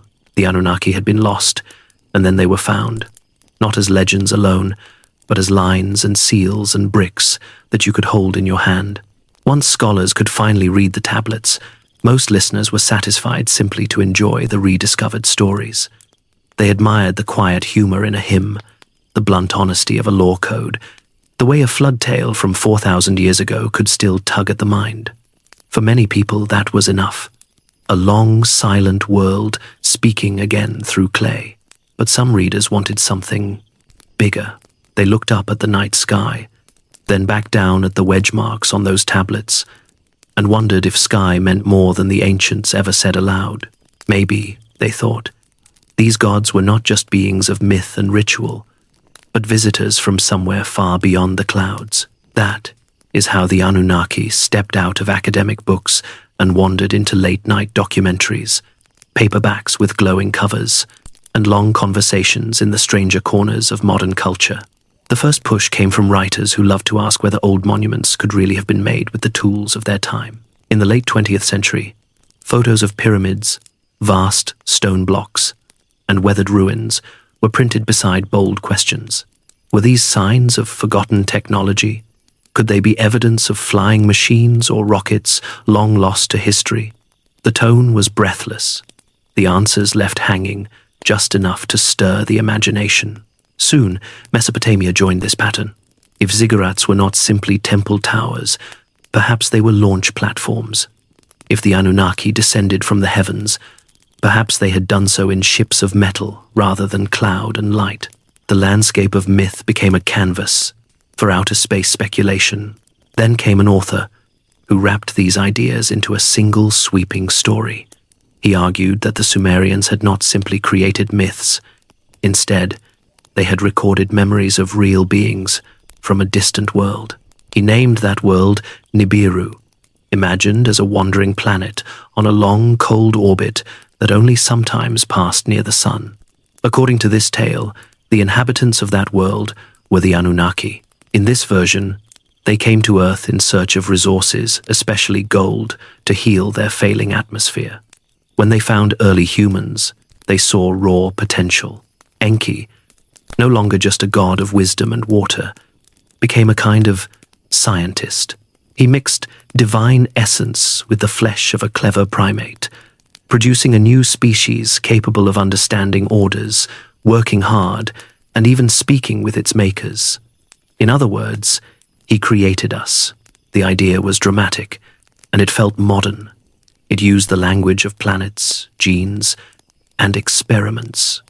It promised a hidden history in which humanity was part slave, part partner, in a vast, cosmic project. For readers who wanted something more spectacular than clay tablets and irrigation ditches, it was irresistible. Books multiplied. Television followed. Cameras glided across ruined walls at sunset, while a narrator whispered, "Could these stones hold the key to our true origins?" Ziggurats were shown from below to make them seem like towers for flight. Statues with wings or horned crowns were framed as possible spacesuits. The word Anunnaki began to shimmer with a kind of secret power. To say, it was to hint that you knew something most people did not. Meanwhile, in quieter rooms, scholars went back to the tablets. They pointed out that Nibiru appears in late astronomical texts as a title, a crossing point in the sky, or sometimes a name for a visible planet like Jupiter, rather than a secret, hidden world. The same word can shift meaning within a tradition, but nowhere does it behave like a rogue planet with a collision course.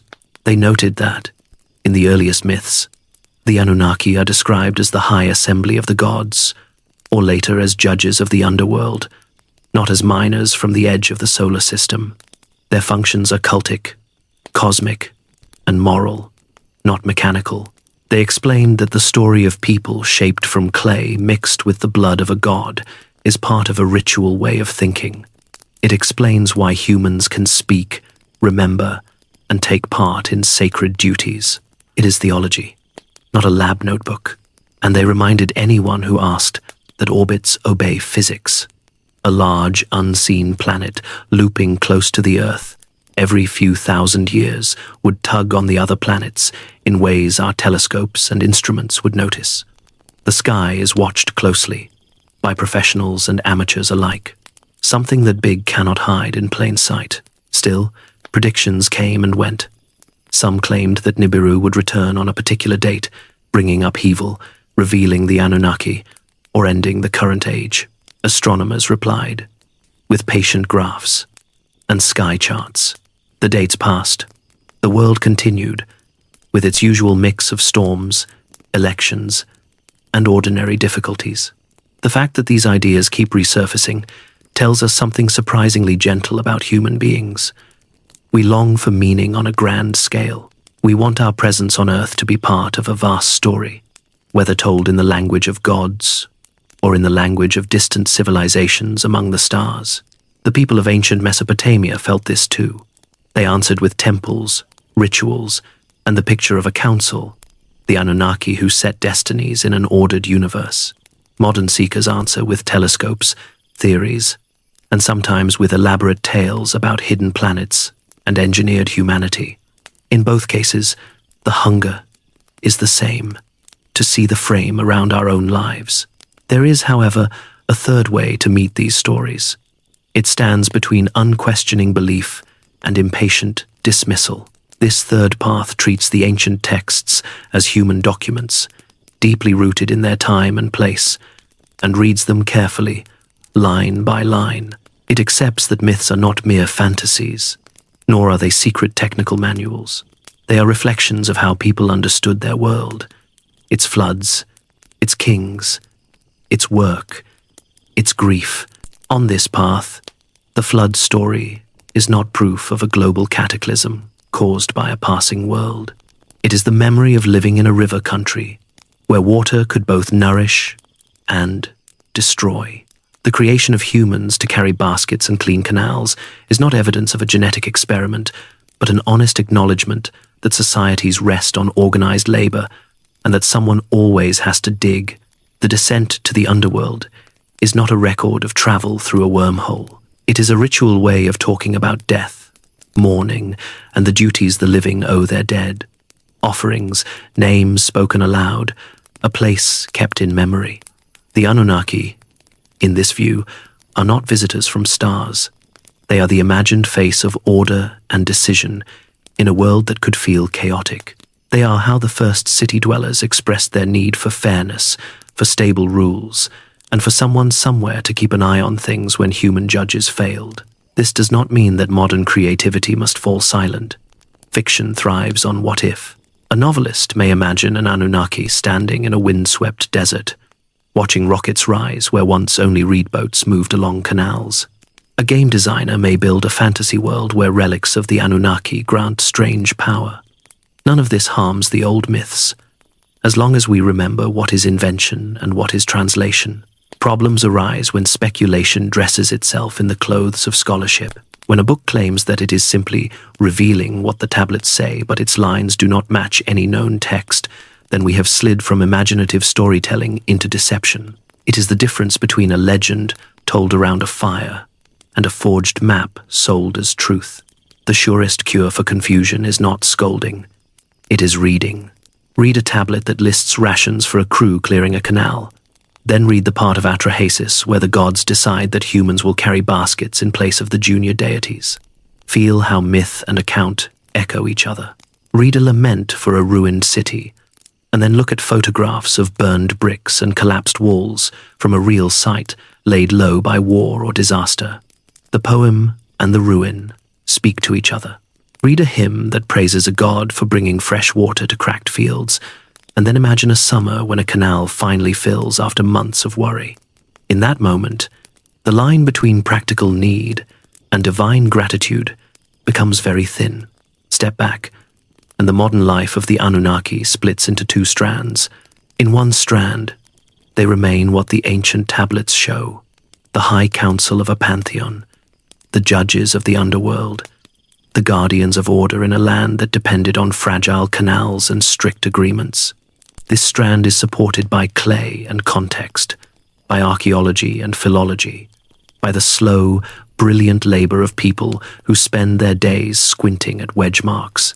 In the other strand, the Anunnaki become something else entirely. Star-faring engineers, hidden masters, or cosmic parents who may one day return. This version is supported by collage snippets of text, dramatic images, and the very human pleasure of thinking that we are part of some secret, vast design. Both strands now exist side by side in our culture. One belongs in footnotes, classrooms, and museum labels. The other belongs in novels, movies, and late-night conversations. They can coexist, as long as we keep them in their proper places. For the people who first chanted these stories under the open sky, the Anunnaki were never distant aliens. They were as close as the temple courtyard, as real as the tablet that recorded a boundary or a debt.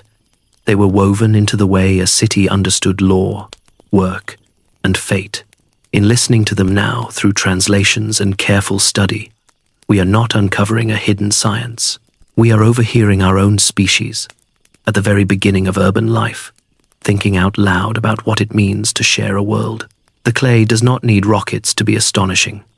It is enough that those small, patient marks survived fire, flood, and forgetting, and that we can still hear, in their dull brown silence, the questions that stirred the first historians of sleep.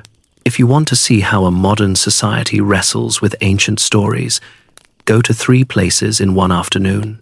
Start in a university seminar room, where a professor of Assyriology writes wedge signs on a whiteboard and explains how a single mark can change meaning when it is turned a quarter turn.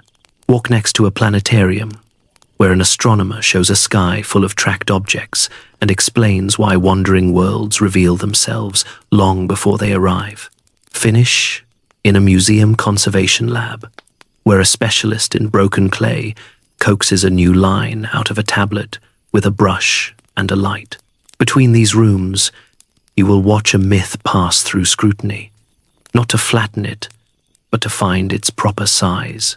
Academic skepticism begins with language. Ancient words are not puzzles to be solved once and for all. They are living items that change context by era and by city. Take Nibiru. In late Babylonian star lists, it can name a crossing point in the sky, or a planet that serves as a marker for seasonal order. It is not a separate world trying to hide behind the sun.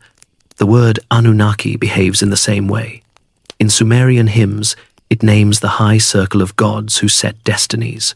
In first millennium incantations, it can name the judges below. Neither usage points to a population of miners from deep space. These facts are not opinions. They are the product of thousands of tablets read in sequence, with a habit of asking what a term means in a given text, rather than what it might mean in an argument. Philology has a plain grace. A scholar lays out parallel passages and shows that a phrase about mixing clay with God's blood recurs in contexts that discuss cult birth and the gift of speech. The point is not to sneer at imaginative readings. It is to show that ancient authors wrote within traditions that we can trace. A line that sits beside a hymn in one tablet and a ritual in another does not suddenly become a lab note when moved to a coffee table book. Brilliant skepticism is careful loyalty to sources. Archaeology adds ground under the words. Excavations at cities like Uruk, Nippur, and Babylon reveal layers of rebuilding, shifts in river courses, and rooms filled with the everyday kit of life. Foundation deposits under new walls carry prayers that ask the old high court to guard the work. Boundary stones summon the same court to curse anyone who moves a marker. The physical record explains why the gods are so often asked to watch canals and enforce property. It does not hide a hangar or a landing pad. If someone wanted to argue for ships in a marsh, the least they could do is show a bolt or a shard of an alloy. The region did not know. None has appeared. Astronomy closes the gate on the grandest of modern claims. The solar system is a neighborhood that has been surveyed by professionals and by hobbyists who do not mind losing sleep. Large bodies announce themselves. They tug on planets we already track. They glow in infrared surveys. Their paths can be simulated on a laptop and compared to what we see through glass. When people predict that a hidden giant will swoop near the Earth, astronomers do not scoff. They measure. When the measurement returns empty, they say so. The wonder of the real sky does not suffer for lack of drama. It offers comets that shed tails like chalk and planets with moons that eclipse in patterns so crisp you can set a clock to them. Scientists and scholars also keep an eye on the ways ideas spread. Claims about a dangerous object with no coordinates have a pattern. The date shifts when the day passes. The evidence is always one layer removed. The believer says, a friend knows someone who worked at a facility that saw something that cannot be shown. In such cases, the calm reply is to invite a look through a telescope, a visit to a public sky survey, and a review of how orbits work. A general audience can learn the essentials of celestial mechanics faster than you might think. Once you understand why a long-period giant would have battered the inner system for eons, you stop expecting it to tiptoe past in a single season. None of this means those old stories are small. The flood tale is not a weather report, but it is a way to remember the truth of living in a delta, where a river can shift and drown a generation. The creation of people to carry baskets is not a laboratory scene, but it is as honest about labor and ration as any modern budget. The descent to the underworld does not draw a map, but it gives shape to grief and explains why families poured beer for their dead when the month turned. A myth holds wisdom when it stays where it belongs. You can see the health of a field in how it treats disagreement. Assyriology is surprisingly cheerful about debate. Editors publish new collations that correct old readings. A tablet that once seemed to say one thing shows another when a lost corner turns up. Arguments play out in footnotes with a dry humor that hides real passion for getting a line right. Even the larger conclusions adjust over time. A century ago, scholars wrote about fixed pantheons. Today, they speak of divine households that shift by city and by period, which gives you a richer view of why a name like Anunnaki can travel from the sky to the deep. There is also a lesson in humility that comes from the tablets themselves. Clay is fragile, yet it outlives empires. A temple burns, and the heat bakes a library into durability. A flood knocks down a wall and seals a storeroom where a clerk last stacked a set of loans. When we read what he wrote, we are not only learning about gods, we are seeing how human beings in a hard place made systems that lasted. Scribes invented a way to number time that still governs our days. Surveyors set boundary marks that lasted through dynasties. Priests created calendars that moved crowds in step. These achievements stand whether or not anyone ever looked down from another world. The legacy of the Anunnaki in modern life is therefore a double thread. On one strand, the name is a teaching tool. It leads students toward the first cities, the first ledgers, and the first grand attempts to put justice in writing. On the other, the name has become a canvas for new stories that say something about our own anxieties and wishes. Both strands will continue. One stays anchored to clay and careful reading. The other floats and changes color with each decade. It may be that the endurance of the old term depends on that flexibility. A living culture finds uses for an ancient label, even when the original owners might not recognize the part.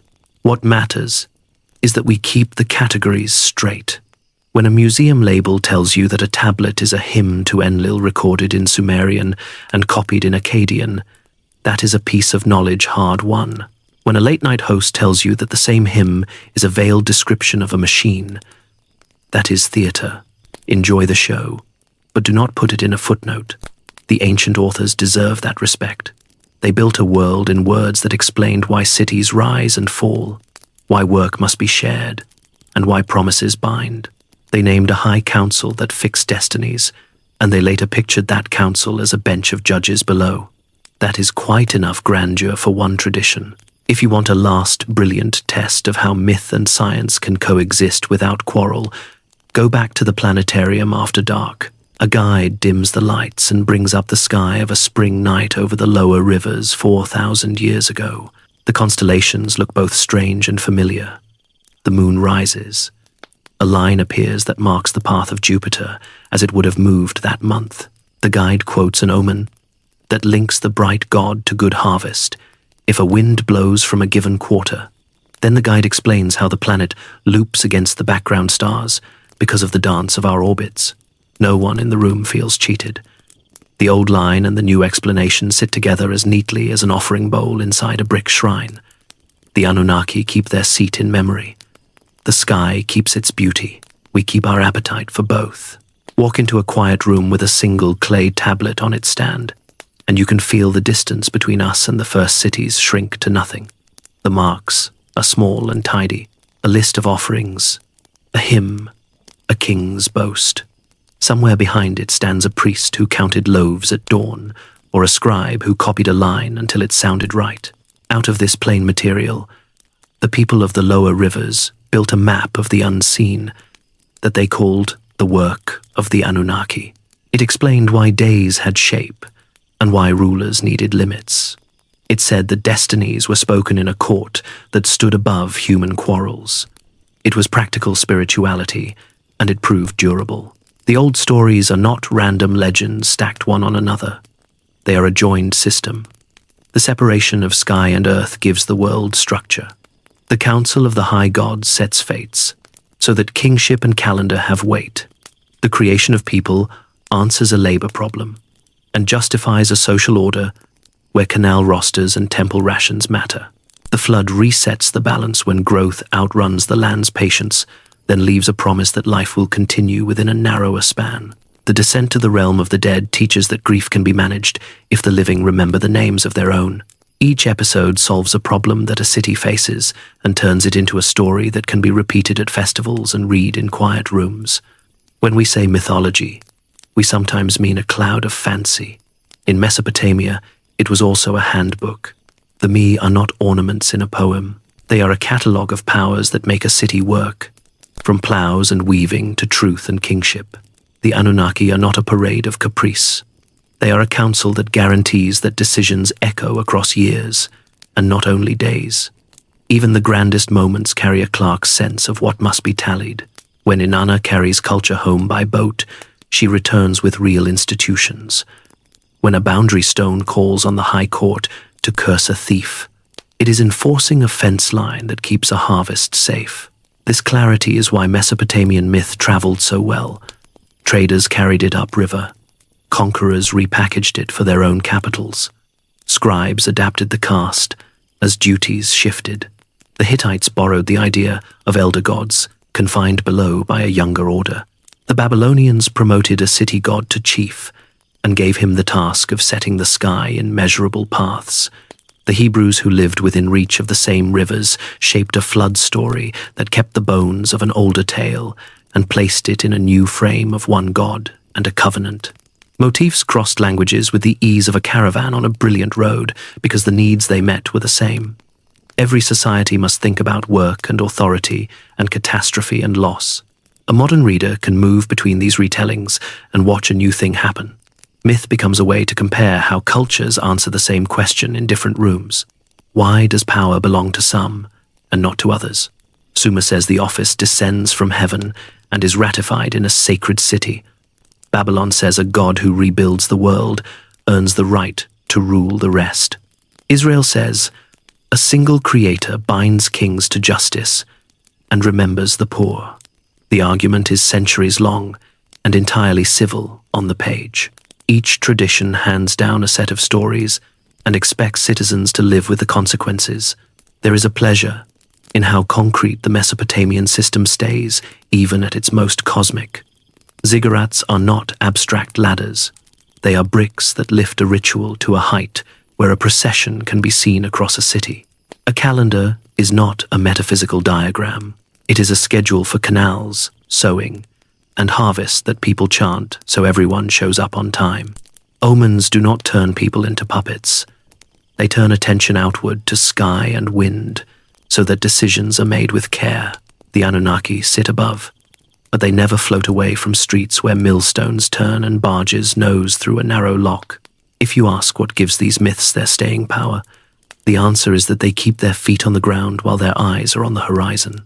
They admit that the world is perilous and that the best you can do is share burdens and keep your promises in the sight of witnesses who will outlast you. They give a name to fate, but leave room for argument and mercy in the figure of a god who looks for humane paths when rules chafe. They praise order, but do not pretend that order is free. Someone must clean the silt from a canal. Someone must sing a lament when a city falls. The stories do not excuse those tasks. They honor them. They also acknowledge limits without despair.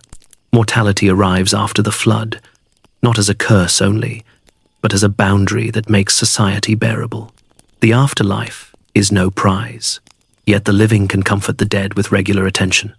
Kings may boast, but every tablet that records a grant also calls on the highest court to punish future fraud, which is a quiet confession that power needs breaks. A tradition that says such things is not just old, it is mature. When the Anunnaki step into modern imagination as aliens or secret patrons, we are watching a familiar human move. We take an elder symbol for order and fit it to fresh anxieties. Sometimes that is playful and generous. Sometimes it is a shortcut that mistakes wonder for evidence. Either way, the term endures because it remains a useful vessel for awe.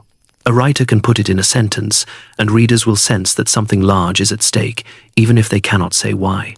The better use is to let the old idea do the job it was built for. Treat Anunnaki as the name for the High Council in a world that believed the universe runs on rules that cities must honor. Read a hymn to Enlil, and then look at the plan of Nippur, where petitions were brought. Read the flood story, and then look at the silt band in a trench at Shurapak. Read a boundary curse, and then walk along a modern levee and feel in your body why a line matters. The myths are not there to escape reality. They are there to bind reality together with clear language and shared memory. There is one last way in which these stories are modern. They encourage a habit of transparency. Decisions must be spoken in public. Oaths must name witnesses. Divine and human rituals should be regular and visible. You could almost say that the invention of accountability begins here, in the insistence that a fate is not a whim, but a decree that can be heard and weighed. When later cultures adopt written law and public festival, they are building on ground that the first cities stamped with wedges. So when you stand in that quiet room and the tablet on the stand still looks small, remember what it contains. A belief that time is countable, a conviction that work is a shared trust, a fear of flood and famine, offset by a stubborn faith that order can return if cities rebuild and gods forgive, and a name for a council that guarantees that words have weight. The Anunnaki survive not because they are glamorous, but because the world still needs what they represent.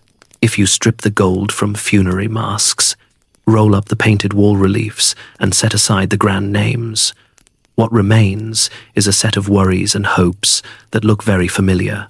Rain in season, children who live, work that counts, a fair hearing when trouble comes. The Anunnaki myth cycle is a long conversation about those things. It is a human story that tried to make the unpredictable seem bearable and the ordinary feel worthy of ceremony. Start with work. The earliest poems never pretend that labor is noble because it is easy. They say directly that irrigation is hard and that someone must carry baskets. They then give that burden a frame. If people were made to take up the tasks that gods could not stomach forever, then toil is not a failure of planning. It is a founding choice that sounds stern until you see the comfort it offers. The farmer on a levee at noon can imagine himself inside a plan that begins before memory. The temple ration list is not only bookkeeping, it is participation in the same compact that the first gods sealed with clay and blood. Meaning arrives in a bowl of beer counted out by a clerk who knows your name. Move to law. The habit of swearing oaths by the High Court makes justice more than whim. When a scribe writes a boundary grant and calls the Anunnaki to witness, he is trying to tie a local quarrel to the oldest authority in the world. He is also protecting future strangers. A tablet buried under a marker stone speaks for anyone who is not yet born, so that a field remains a field when memories have thinned. This is a small miracle of foresight. It is the beginning of a tradition that says the dead and the unborn both have claims that the living must respect. Consider grief. The Mesopotamian afterlife is dim and spare, yet the living refuse to let it be lonely. They pour beer for their dead, bring bread, and speak names aloud so that the shades will feel remembered. The Anunnaki, as judges below, are not only frightening, they are a guarantee that stories do not end in a ditch. A life is weighed, a wrong can still be marked, and a right can still count. When a family keeps the month right, they are not trying to buy favor. They are insisting that connection endures across the river. In a world without antibiotics or rescue helicopters, that insistence is a humane triumph. Think about power. Kings march through the texts with more ceremony than most of us can stomach. But beneath the parades sits a rule that cuts them down to size. Kingship is a loan. It descends. It can be revoked. If a ruler fails, poets will say that the city god walked out of the temple, which is a polite way of saying that legitimacy has left the building. The Anunnaki, in their bright court, are the board that can say enough. You can call this mythology, but you can also call it the birth of constitutional thought written in clay instead of parchment. Now watch how the stories train attention. Omens lead people to look up and outward, not to freeze in fear, but to gather more information before acting. A moon ring and a wind from the west mean that it is not a brilliant week to pick a fight in the hills. An odd birth in a cowherd warns of strain in the year ahead, so strengthen the canal banks. Today, we call this risk management. The Anunnaki frame turns habit into policy, by claiming that the universe sends consistent signals and that careful people can read them. The method is often wrong by modern standards, but the posture is admirable. It says that decisions should be informed, not impulsive. We can also see a steady tenderness for craft. Enki is the patron of clever hands. Ninhursag is the patron of life that is well made. The Mi include weaving, carpentry, music, and brewing. These are not frills. They are ranked with truth and victory because they keep a city alive and make it worth living in. A boat builder who knows how to caulk a seam is an agent of divine order. A singer who remembers the right lament keeps a community honest about loss. When the Anunnaki bless a project, they are blessing skills as much as outcomes. There is a lesson about limits that feels bracing rather than bleak.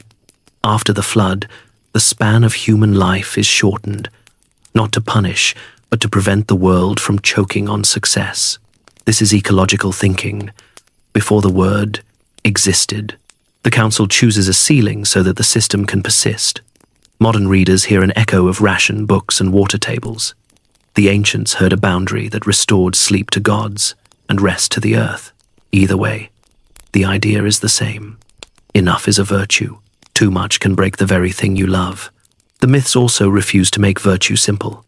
Enlil stands for authority and sometimes swings too hard. Enki stands for mercy and sometimes bends rules to save lives. Inanna stands for desire and ambition, which can build cities and start wars. Utu stands for justice and is asked to read hearts as well as tablets. These portraits are unflinching. No god is a cartoon. No impulse is pure. A reader learns to value balance and to mistrust any single quality that claims to rule alone. Bring the camera closer, and you can see daily scenes that the stories sanctify without fuss. A brewer skims foam in a courtyard and tips the first cup on the ground for the god. A canal crew breaks in the shade to eat dates and flatbread, then returns to lift baskets in a chain that runs like a drumbeat. A shepherd calls his flock from a levee as a scribe waits with a stylus to tally the count. A midwife dips a cloth in cool water while a family murmurs a hymn to the mother of all living. When the High Council blesses the city, it is these tasks that grow easier for a season. Myth gives them a frame and a thank you. Even war is brought within rules. Before a campaign, kings consult omens and priests.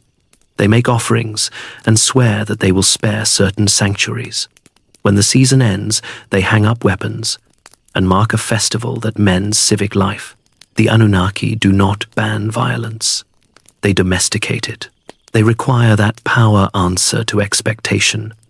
If that sounds naive, remember how many modern states still need rituals to shepherd troops home and to re-knit a city after strain. The human story also includes a taste for second chances. The flood ends with regret and a new plan rather than a boast. Inanna returns from the underworld through a negotiated substitution that keeps the rules while letting life resume. Even curses on boundary stones include a line that says, "The gods will bless anyone who restores what was broken." Mercy threads through the hard talk, because people cannot live on law alone.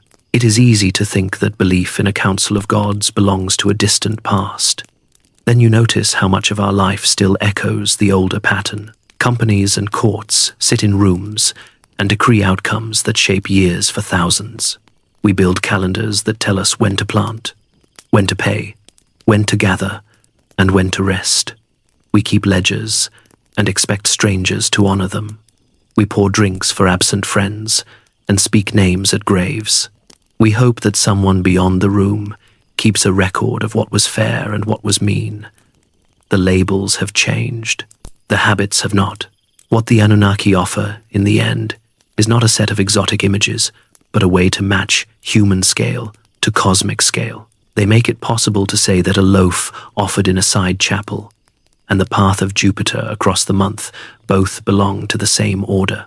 They make it possible to believe that a law carved in stone and a prayer whispered at night both carry weight because both are answered in places that outlast any one life.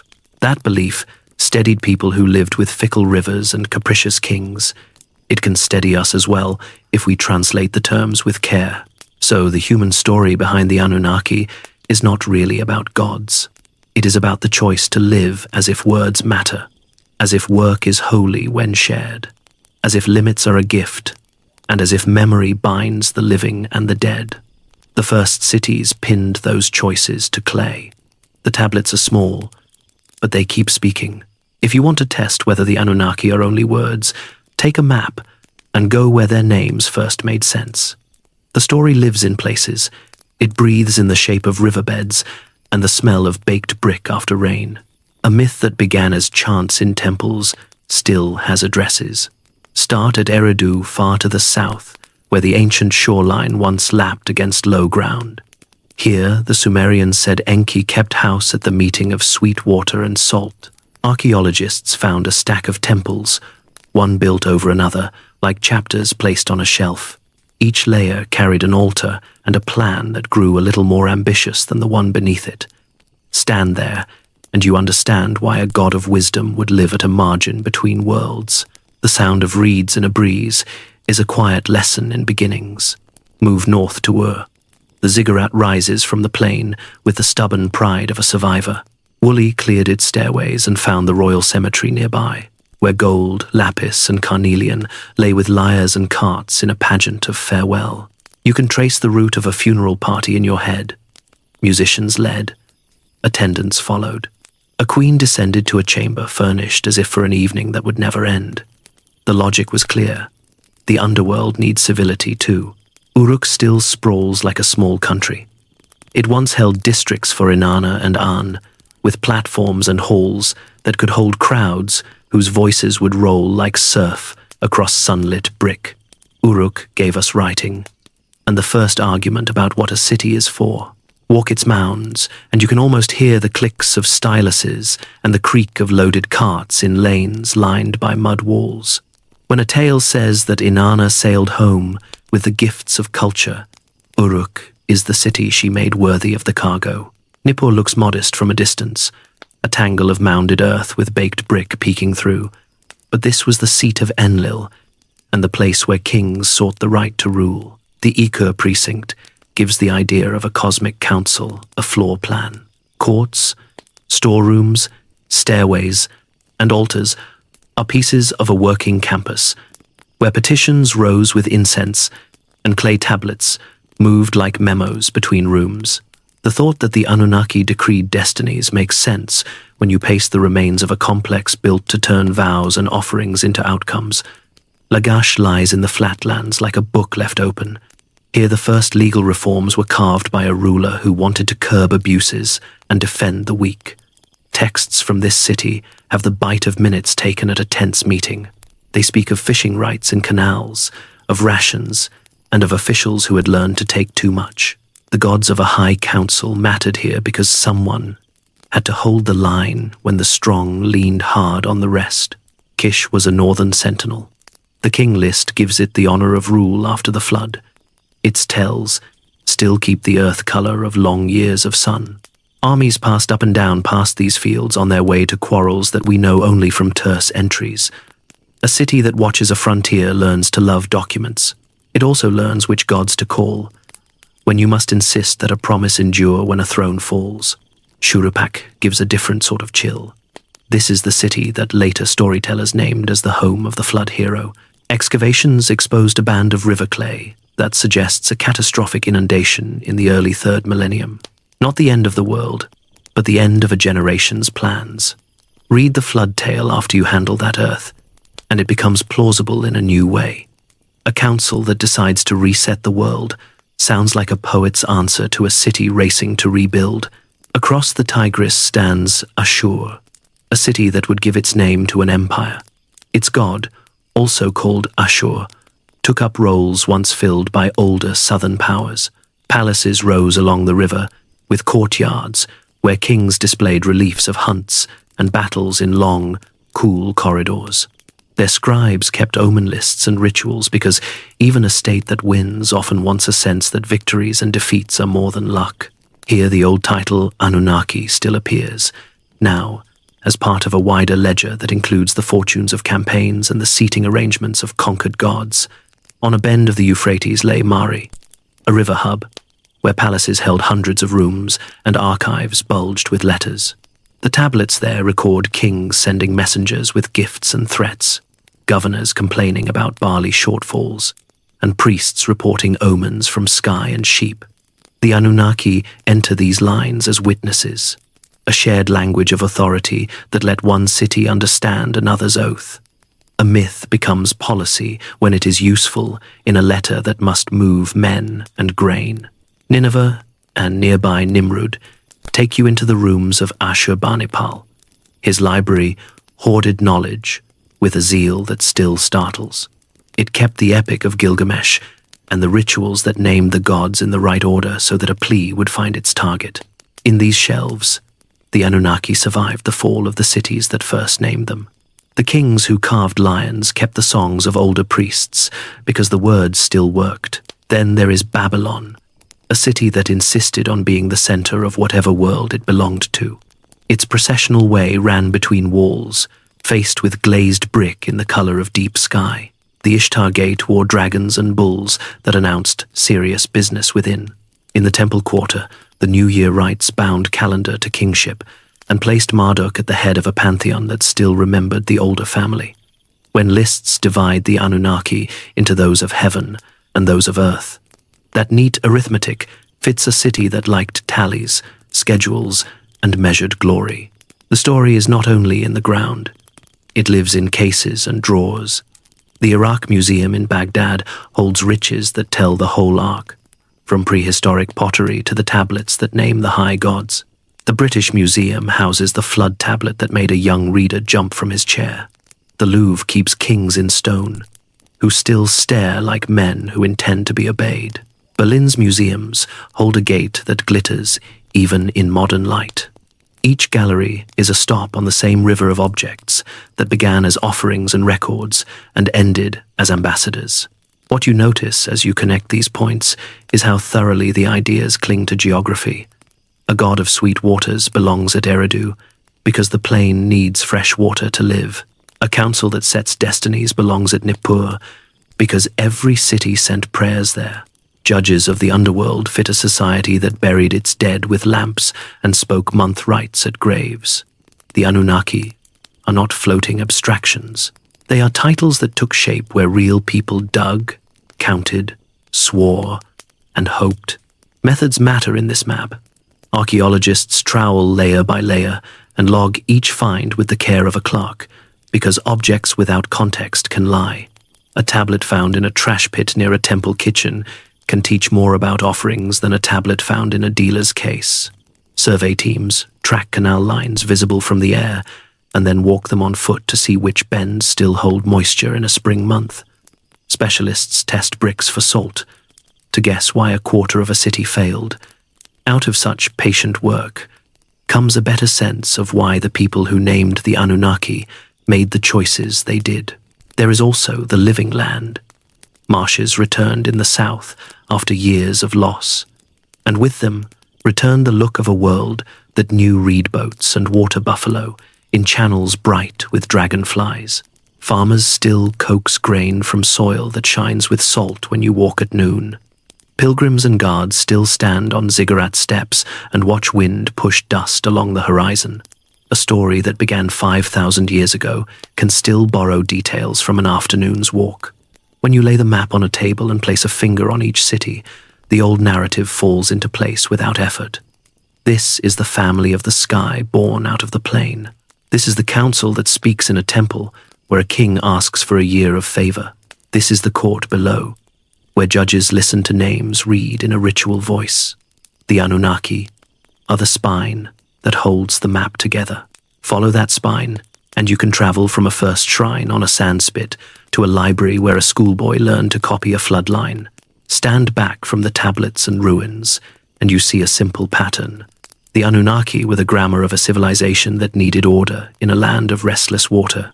Cities named patrons, set calendars, swore oaths, and trusted that a high court would hear. When empires rose, the council was reorganized. When empires fell, The name survived in libraries that outlived their walls. Modern readers borrowed the term for new tales, but the core remained the same. It is a promise that